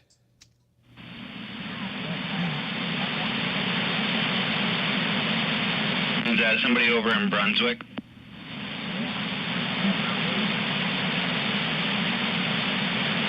You're a little off frequency, unfortunately. We're having a struggle hearing you.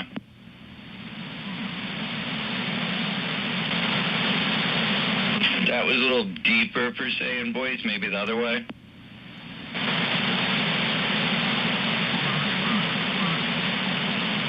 You're starting to get a little clearer there.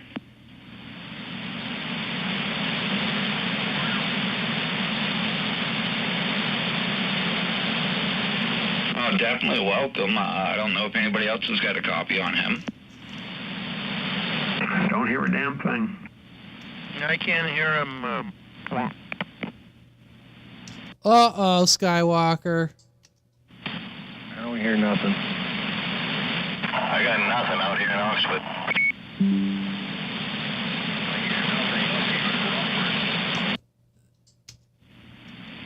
This 333, this is live on Facebook and YouTube at the same time. Okay. I don't know. Dude, I don't know what you're talking about. Like, there's somebody on here running a Ranger. Okay. Hold on. Let's see if we can find out. Yeah, I wasn't hearing that guy out in Brunswick. I'd have to maybe try switching over to the beam.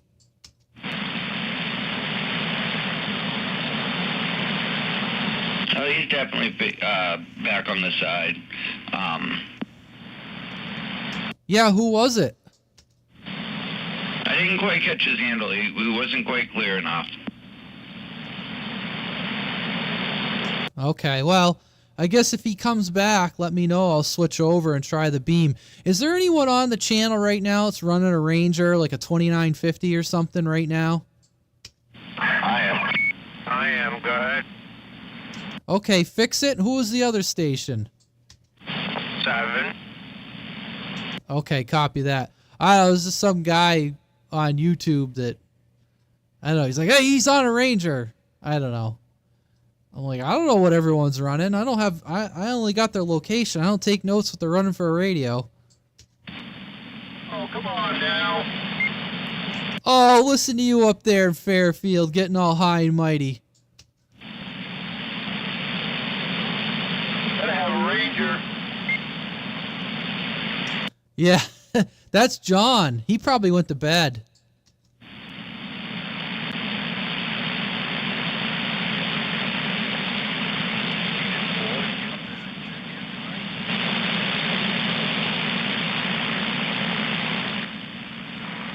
He did. Anyone got something to eat and he kind of disappeared. I'm going to have to remove his junior deputy badge. What are you going to replace it with? We'll have to give it to station 327 in Raymond. 327, you still in there or is it past your bedtime?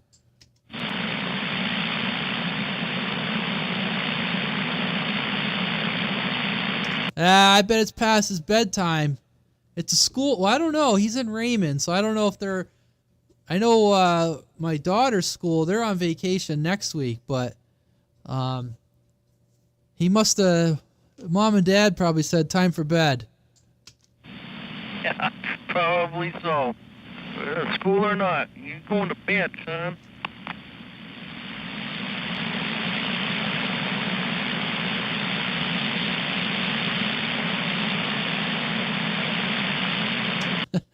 All right, 333 in the Ozarks.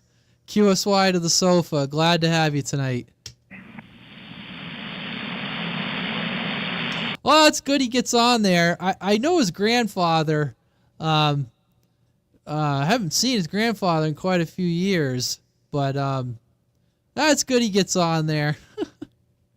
But I imagine, like I said, I know my daughter. She's already asleep.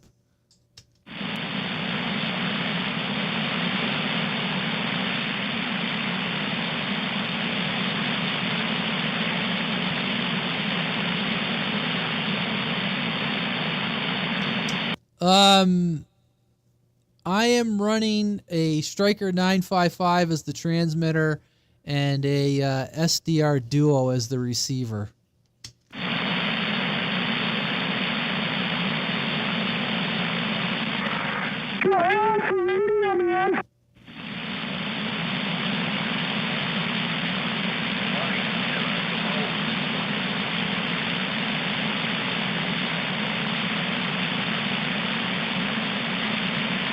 I prefer to be nobody.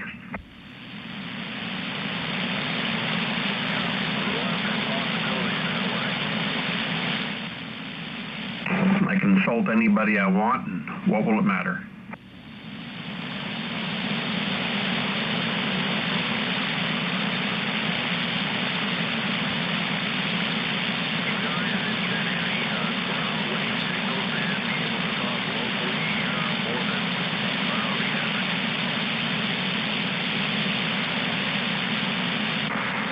Didn't hurt much. Well, I mean, we got a little bit of a kick up of Skip, and then it kind of went away. So not anything that I'm aware of.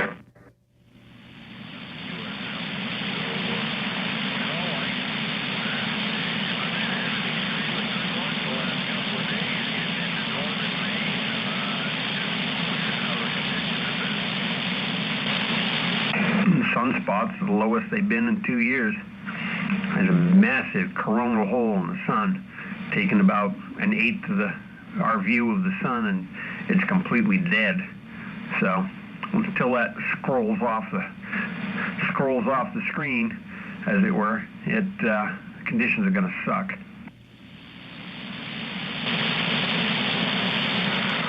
I know, yesterday and today when I was mobile from work, there was, at least the normal, United States skip, it was fucking hammering. I was talking all over the place when I was heading up to Oakland.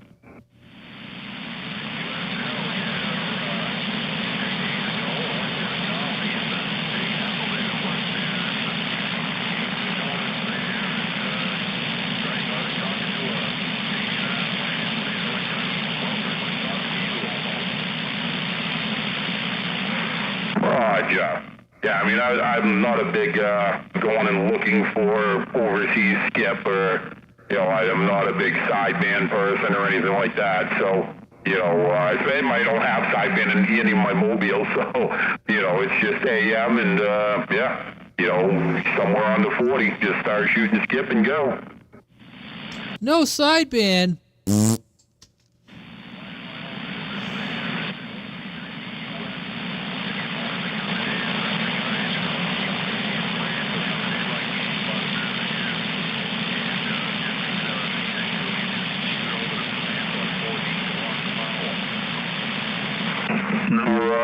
Roger.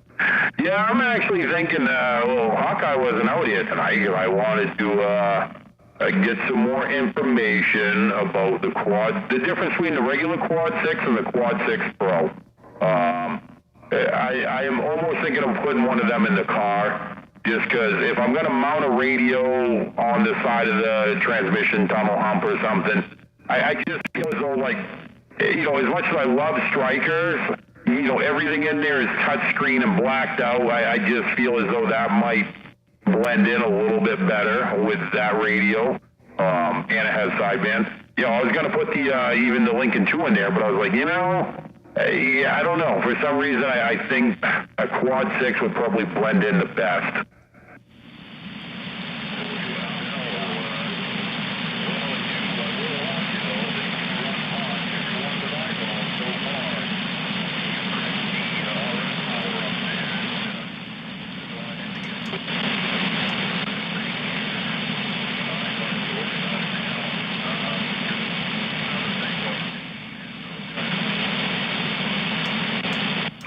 Yeah, I mean, I got an amp in there, so I don't really, it's not like it'll be run wide open or hammering on it, so I'm not overly concerned. I mean, I'm long-winded. I'm just as long-winded in the mobile sometimes as I am on the base, so, you know, it definitely could get warm.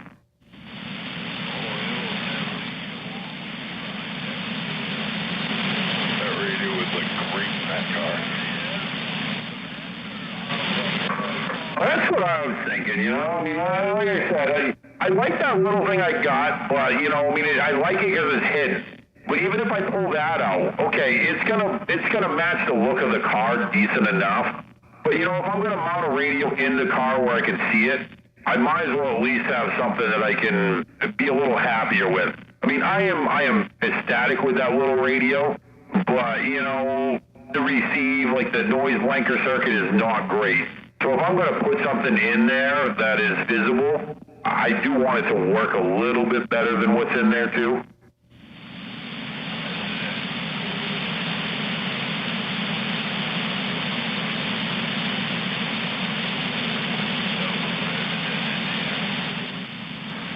And the Washington has kind of grabbed my eye too, but I'm just not 100% sure which one I like the looks of better for in there.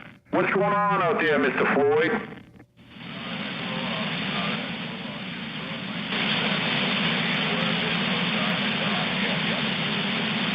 I'd like to throw 2 cents.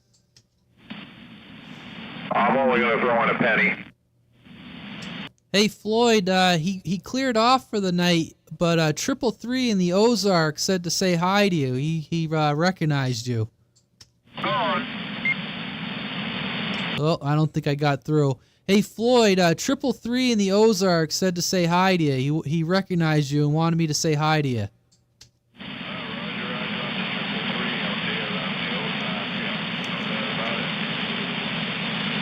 Copy that, and good hearing you tonight there. And you mentioned Hawkeye earlier. Hawkeye, you know, he's been stirring the pot lately, but his absence from the base radio lately is very disconcerting to me. He's going to have to reduce his pot stirring by 60% if he's not going to show up for a proper, proper base radio time. Just talk crap, said he was going to be on Monday for old radio. He said he had cleaned enough where he was even going to pull out a GE. And I don't remember him being on Monday at all.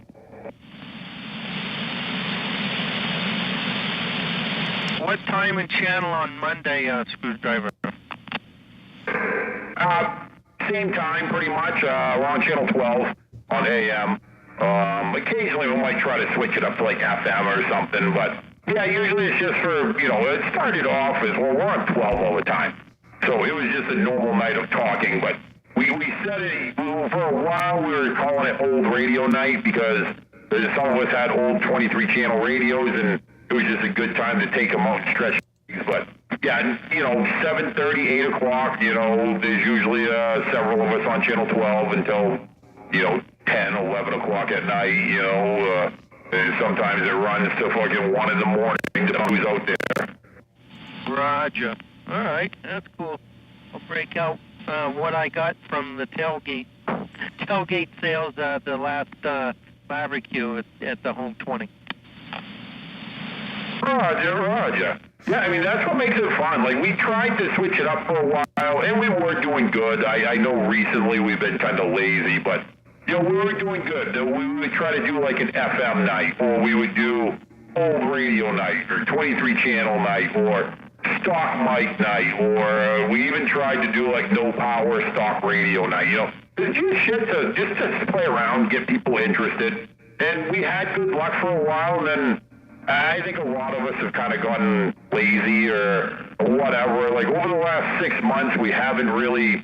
We're still on. There's always people on, but it's like we haven't really done as much for old radios. The last couple of weeks, I have been running an old tube Yaesu, but you know, before that, I've been running my Striker for the couple months before that.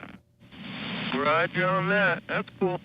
Yeah, I had to browsing up one of the radios that I've got. I think there's only one 23 channel, and then the Rotaka is a 40. So yeah, try that out.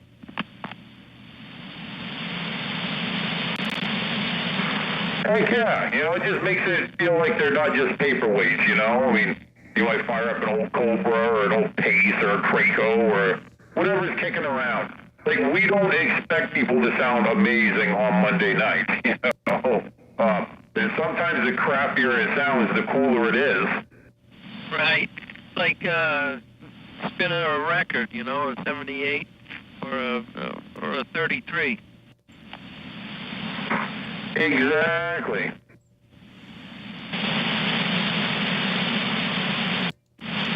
My problem is that every time I try to get on a different radio, it's like, well, you don't sound the same as you usually do. Yeah. First they'll give you a shit about not being on something different or old, and then all of a sudden it's, well, you don't sound normal. It's like, well, no shit. Well, I mean, that's what happens. Every time I try to get on one of my other radios, like I literally have people complaining, you don't sound the same. I can't hear you as good as I normally do. And it's like, yeah, I'm on a Cobra 142 doing like 1/10 of the power that I normally do. They just don't know the concept. I don't necessarily know if they're complaining. I think they're just, I don't know, being a Captain Obvious. I think maybe they are, but, you know, I think it's more just, I don't know. You know how it is. People just want to speak. Oh, I know. It's just it just became a distraction. Like it took over the whole channel. It's like I go to talk, and every time I unkey, I can't hear Radio Man. He doesn't sound the same. And I'm like, all right, this is just becoming like a thing. So I was like, but I did get on the 142 the other night, and it wasn't that bad. And that's pretty much any time I'm out back. You know, I'm not running nearly the power when I'm out back. I mean, I'm not running any power out back right now. So I was out back, last week or the week before, and it's like, you know, I don't expect to get out good. But now that it's been, you know, we've had a couple of warm-ish, you know, evenings where it's around 30, I'm like, yeah, I'm going out back in the back band. I'm going to turn the heat on back there. Oh yeah, that'll balance things out for sure.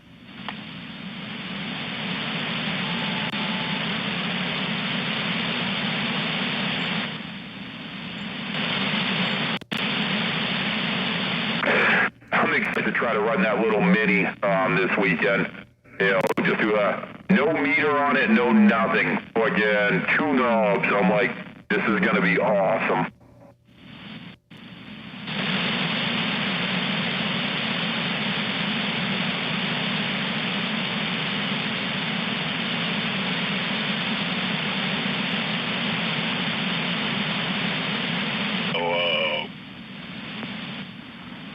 Hello. Hello, is that you? Oh, this is me. Is that you? Late. What? Too late.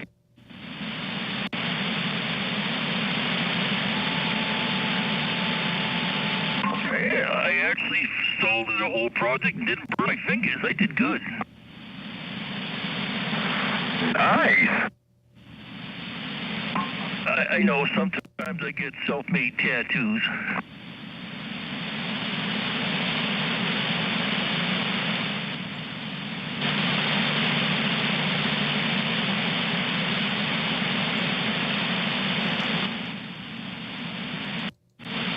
Did I tell you guys what happened last week? I know it's getting kind of late. I don't know. Did I tell you? Do you guys hear about my snowmobiling adventure last week? I wasn't in there last week. Well, I probably Screwdriver heard the story, but I'll tell it real quick. Let me make sure I'm not keying. All right. Went up to camp last week in the county, go snowmobiling with a bunch of friends, and we rode down to the ghost trains, and it was about, Jesus Christ, 230 miles round trip. That was a lot of miles, and the trails were so-so. The roads were good, but some of the trails were rough, and it just well, anyways, if you go out to the ghost trains, you get on Chamberlain Lake. And Chamberlain Lake is long and narrow. It's like 15 miles.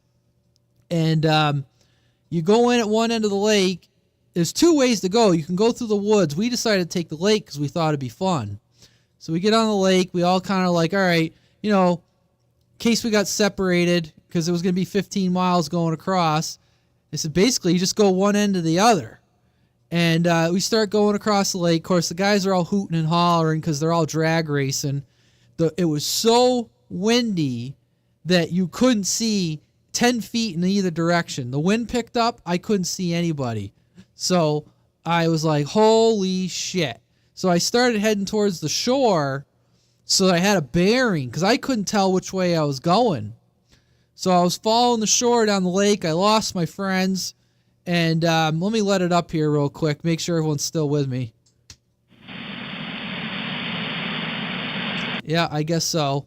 And the wind died down, and I could see again. And I see my friends out in the middle of the lake, and they're drag racing. You know, it's just a freaking lake.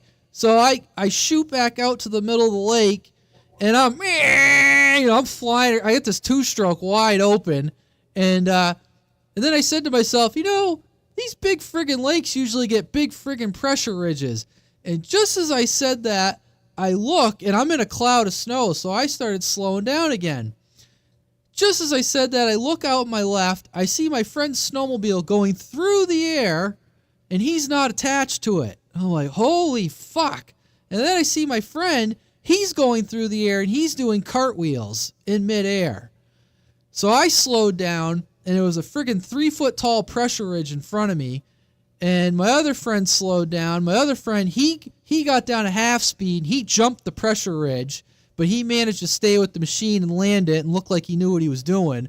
I went around. I found a spot where the pressure ridge was lower, waited, went around, caught up to my friend. Luckily, he only broke a little bit of plastic on his snowmobile, and he got dinged up pretty hard, but didn't break anything, no injuries, but he was sore, you know. But, yeah, that was kind of a wild ride across the lake. Hell yeah. I never experienced anything like that. There was a Skywalker, we came back after, I don't know if you ever heard of the ghost trains, but if you Google it, it's from the old timber industries back in the early 1900s. They hauled the logs out of the woods on trains. And then when they got to the lake, they unloaded the logs, and they had a conveyor belt in the lake. And they threw all the logs in the lake, and they carried them across the lake to a truck, and then they trucked them in.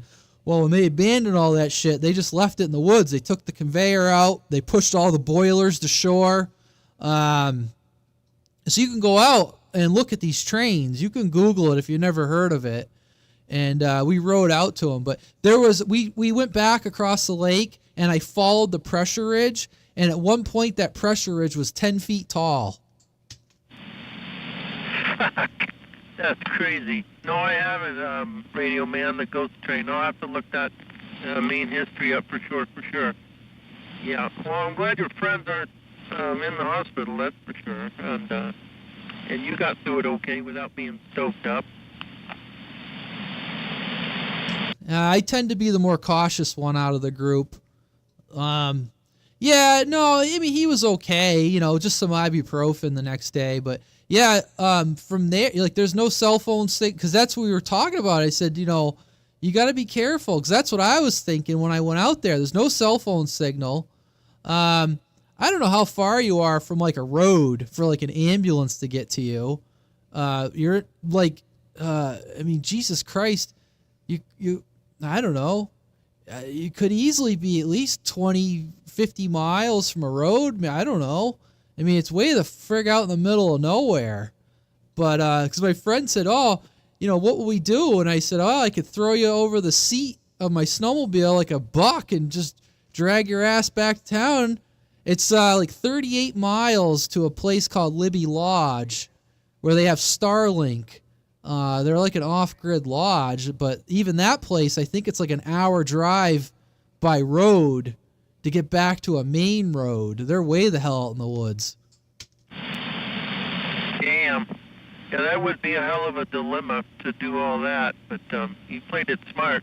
And those pressure ridges can just pop up anywhere, and yeah, that's crazy. People die hitting those things every friggin' year. Yeah, I could imagine they do. That's for sure. Well, that was the thing is we looked at it, and the side that we came at it, it had a bit of an angle. So if you hit it, you could jump it. But when we looked at the other side, it was like a straight 90-degree wall to the lake. So if you hit it coming from the other direction, it'd be like hitting a wall.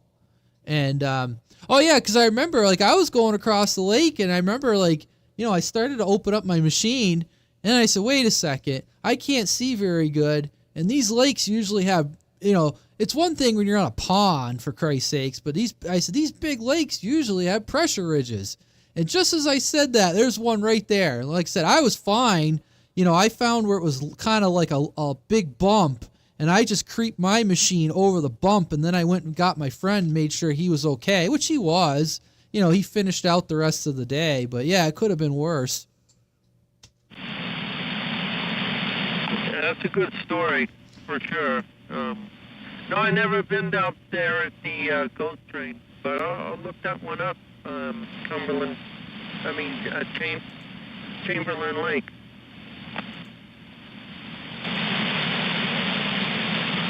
I still want to hear about Screwdriver's Dome.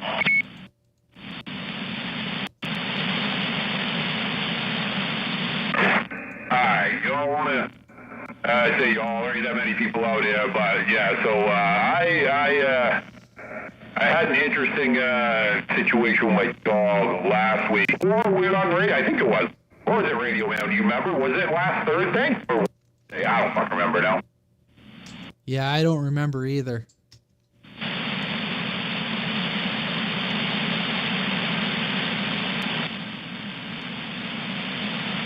Story. So yeah, last week, at some point, whatever day it was during a snowstorm. Whatever day we had a snowstorm last week, like 6 inches, 4 or 6 inches of snow. Yeah, because it was. Because I asked how much snow we got, so it was definitely Thursday. Anyway, my wife texts me at work. Your fucking stupid dog is outside. She won't come in. I can't find her. An hour later, she's like, I still can't see her. I don't know where she is. She hasn't come back in. And it's not abnormal for my dog to disappear for an hour to 2 hours at a time. She goes and runs around and does her thing. Well, now it's been 3 hours. My wife is really starting to get worried. She's like, I went out looking. I followed her tracks. I can't find her. I can't hear her. I went around the block a bunch of times. I checked the road. She hasn't been hit by a car. She normally don't go that far. So she's starting to get worried. I said, you know what? Fuck it. I'll leave work. So I left work and come home. And just before I'm getting home, I'm getting off the interstate, and she leaves me a voice message, not really mail. And she's hysterical. She found the dog. She can hear the dog. She's stuck in a culvert. And, she can hear her but can't see her. And she's freaking out. Just as I'm pulling in my driveway, now there's a fire truck pulling in behind me. Now there's a fucking road truck, and there's one other truck. So now there's a fire truck and 2 regular trucks that pull in. And my wife's freaking out. I go over there, and the fire truck is pulling in to where my wife is. Nobody, they're getting out, they're looking for the dog. She's in there. They can hear her whining. She's been stuck in a culvert now for 4 fucking hours outside. and they're talking about having to cut up the tar. You know, they're going to cut the tar up. They got the road crew coming over. They're going to cut the tar up, dig the culvert out, have to cut her out of the culvert. So my mind is going, fuck me, it's going to cost me $10,000. I can't do this. And, you know, I can't hear my dog. I'm like, I don't know. I'm not getting down that side. I'm like, well, did anybody check the other side of the culvert? And they're like, well, what do you mean? I'm like, well, there's a fucking in and there's an out somewhere. Well, I don't know where it is, you know. And I'm like, well, neither do I, but I'm pretty sure they go straight. And I'm like, I'm pretty sure you can see right over there that looks like it's a ditch on the side of that fucking driveway that it probably goes in. So they didn't have a clue. I go over there, I dig the culvert out by hand, you know, real quick. I can see my dog in there. She's like 4 feet in. This culvert, I can't fit my head in it. It's probably like a 10-inch culvert, maybe 12. There's ice in the bottom of it. I don't know how she was going to get out. Well, she couldn't back out. You know, there's no fucking way. She was in at like 40 feet. So luckily, I was able to reach in and grab her front paws and pull her out. And then she gets out. She's all rusty and nasty looking, you know, limping. She's all stiff. And then she notices there's a fire truck here. There's 3 firemen. There's all these other people. She starts jumping around and trying to play with everybody. But yeah, my wife was freaking out. So yeah, that was my interesting day last Thursday before we did sideband last Thursday. Oh, glad to hear Captain's doing good. Wow, that's holy crap. Yeah, it's good to hear that she's doing good, Screwdriver, that's for sure. Yeah, I mean, she's getting older. At first, was like, you know, she probably went out and found a tree to die on. Not that she's been having any more issues than normal or anything, but, yeah, and I know she's gone through this culvert before because she's come back with rust stains on her, but the snow was so high on one side, you couldn't get out. You couldn't dig it out. You couldn't move. So she's doing good. I will have to say, this whole week is went and bought a chain. We're like, well, fuck it. She's getting old. We're going to have to chain her out. Went and bought a chain, and now she does not go very far in this week. She's learned her lesson. She hasn't gone very far. Hey, you know, Screwdriver, you come home with stains on your clothes, and we don't threaten to get rid of you. I know, right?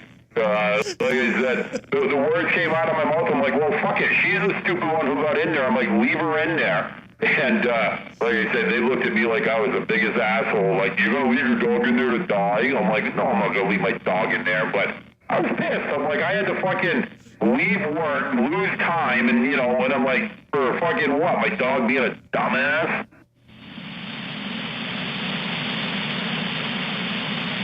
Totally did the right thing. We'll just call you Rusty. Thank God Screwdriver didn't get his head stuck in the culvert pipe. They would have cut his head off. You'll go back. And we'll have some rusty stains on his head. You know how many times I've seen Screwdriver with barbecue sauce stains? I mean, you know, I never threaten to chain him outside. I mean, it happens. Everyone makes mistakes. Absolutely. Or give him one of those, when he's eating lobster, one of those bibs.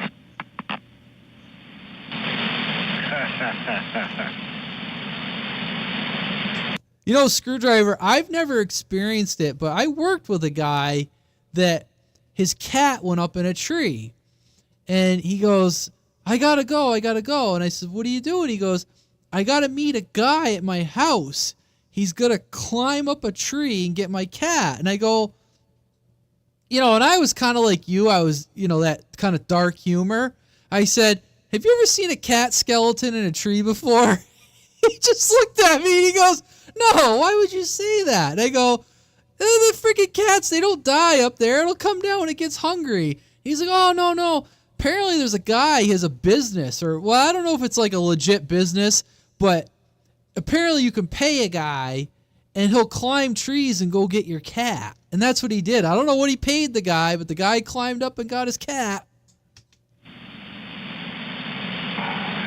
Yeah. I mean, you're not wrong. It's like, you know, they always come down and do I think my dog could have gotten out of this culvert? I actually don't think she could have, but But yeah, I mean, cats, yeah, you know, how many of them go up in trees? They all find their way down. You know, bears, they, you know, it's like, yeah. Granted, it would be kind of funny to see, not funny, but funny to see a skeleton in the tree and be like, huh, I guess that one was scared of heights. Someone's gonna send me a picture and see a Totoso. I fucking a Totoso.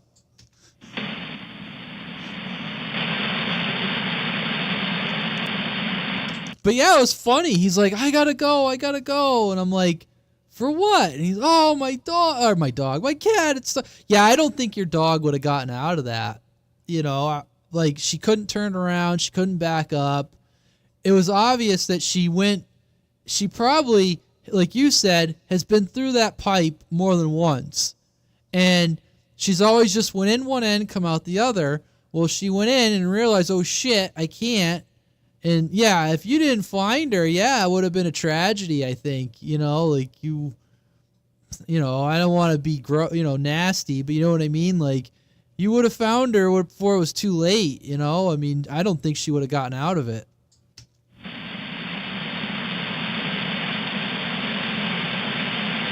Definitely would have been a tragedy.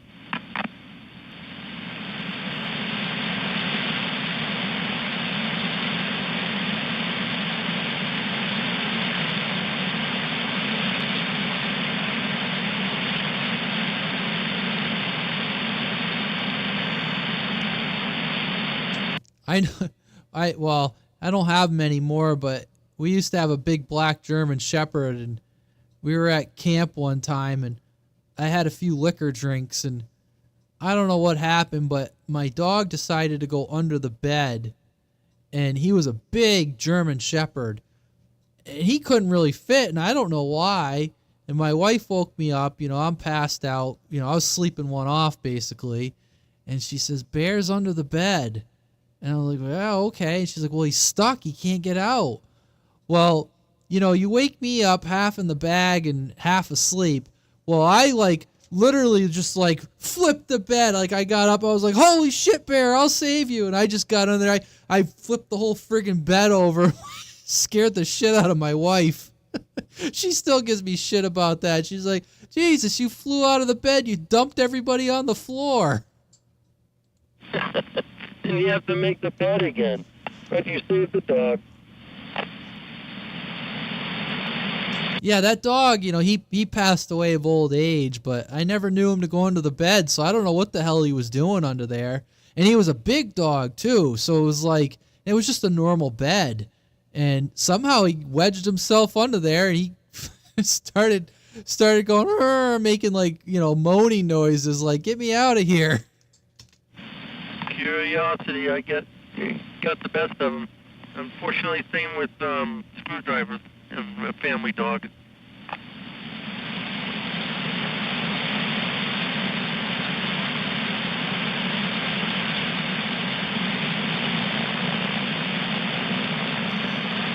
You know, I got 3 dogs, and we have this invisible fence, and their collars, you can connect to their collars with your phone through an app, and you can see how much activity the dogs, like you can download the data in the collars.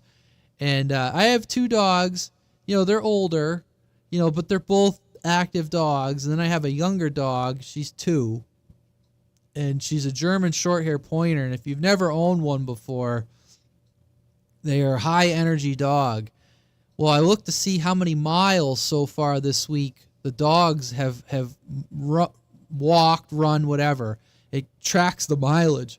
My 2 older dogs have went about 6 or 7 miles, respectively. My German short-hair pointer so far this week has went 26 miles. And our security cameras at the house, you know, they trip.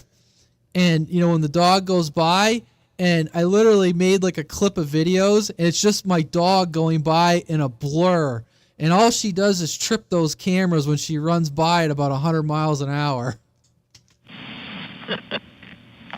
That must look awesome on a video. And what does that have, GPS too? Yeah, it's how the collars work. It's an invisible fence, but you use GPS to set the actual fence, and then you train the dogs to it. It's actually kind of neat. So when I go to camp, I just tell the collars to use the camp fence, and so like you can take them places and you can set up a fence, and the dogs are trained to the collars. We don't even have prongs on them. I know some people like have real moral issues about the electric shock. I don't even need to. My dogs are trained. They know the collar makes different tones for warnings, and it does a vibration, and all they need is the vibration. We don't even have the prongs on the collars. They know the different tones that the collar makes. You can do a recall, like it'll whistle and recall them, and they know to come back. They know when they get warned if they're getting too close to the perimeter, they come back. So I know some people be like, oh, I can't believe that. And I'm like, I don't even have the prongs on them. Once I trained them to it, you don't even need to use the electric. It all it does is vibrate. That's the most correction they get is a vibrate like on a phone.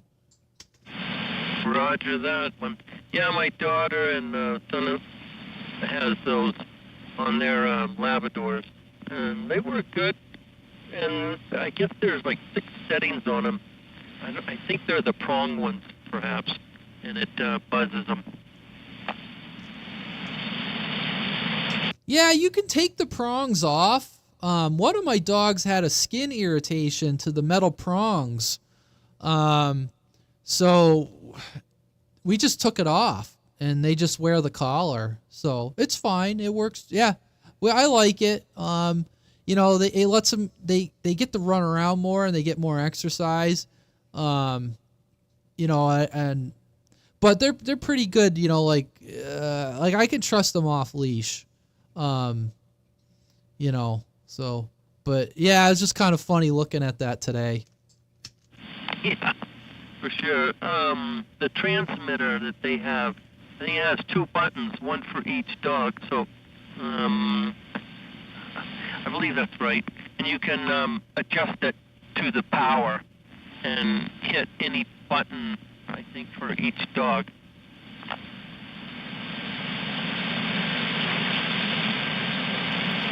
Oh yeah, there's all kinds of companies out there that do stuff. So, well, hey guys, I'm gonna shut it down. It's my bedtime, and it was fun. It was good to hear some new people.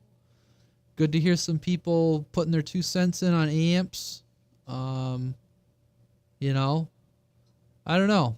Maybe we should see if other people got any stories. I was glad to hear other people spoke up about their opinion on amps.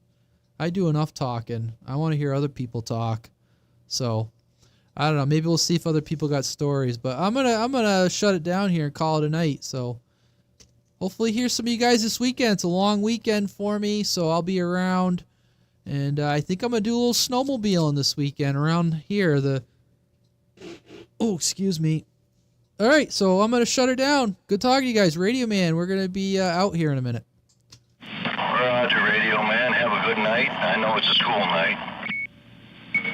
Hey, have a good night, man. We will catch you on the ride in tomorrow, and I definitely plan on going up there Saturday, so let me know what time you're leaving, and we'll do a little mini convoy up there or something, whether we wanted to grab like some breakfast first or early lunch. I mean, I can't assume if we're in the door at 8, there's no way I'm going to be staying till noontime. So, 8 to 10, and then fucking be home before noontime, depending on whatnot. But yes, we'll talk a little more tomorrow. Yeah, absolutely. And I'm sure you guys I mentioned it, but I'll remind you there's the Hamfest Club Calumet in Augusta, 8 to 12 on Saturday. So I'm planning on going. I'm going to get there for when the doors open at 8 o'clock. And if any of you guys are going to be there, be glad to see you. Probably do a talk-in on Channel 12.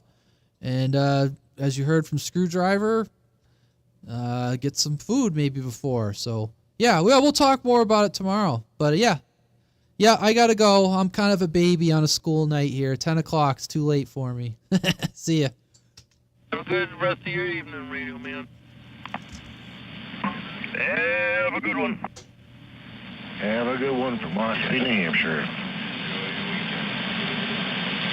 Yes, I hear all you. Casey, Floyd, Skywalker. If I missed any of you, apologize. But I heard all the goodbyes there. See ya.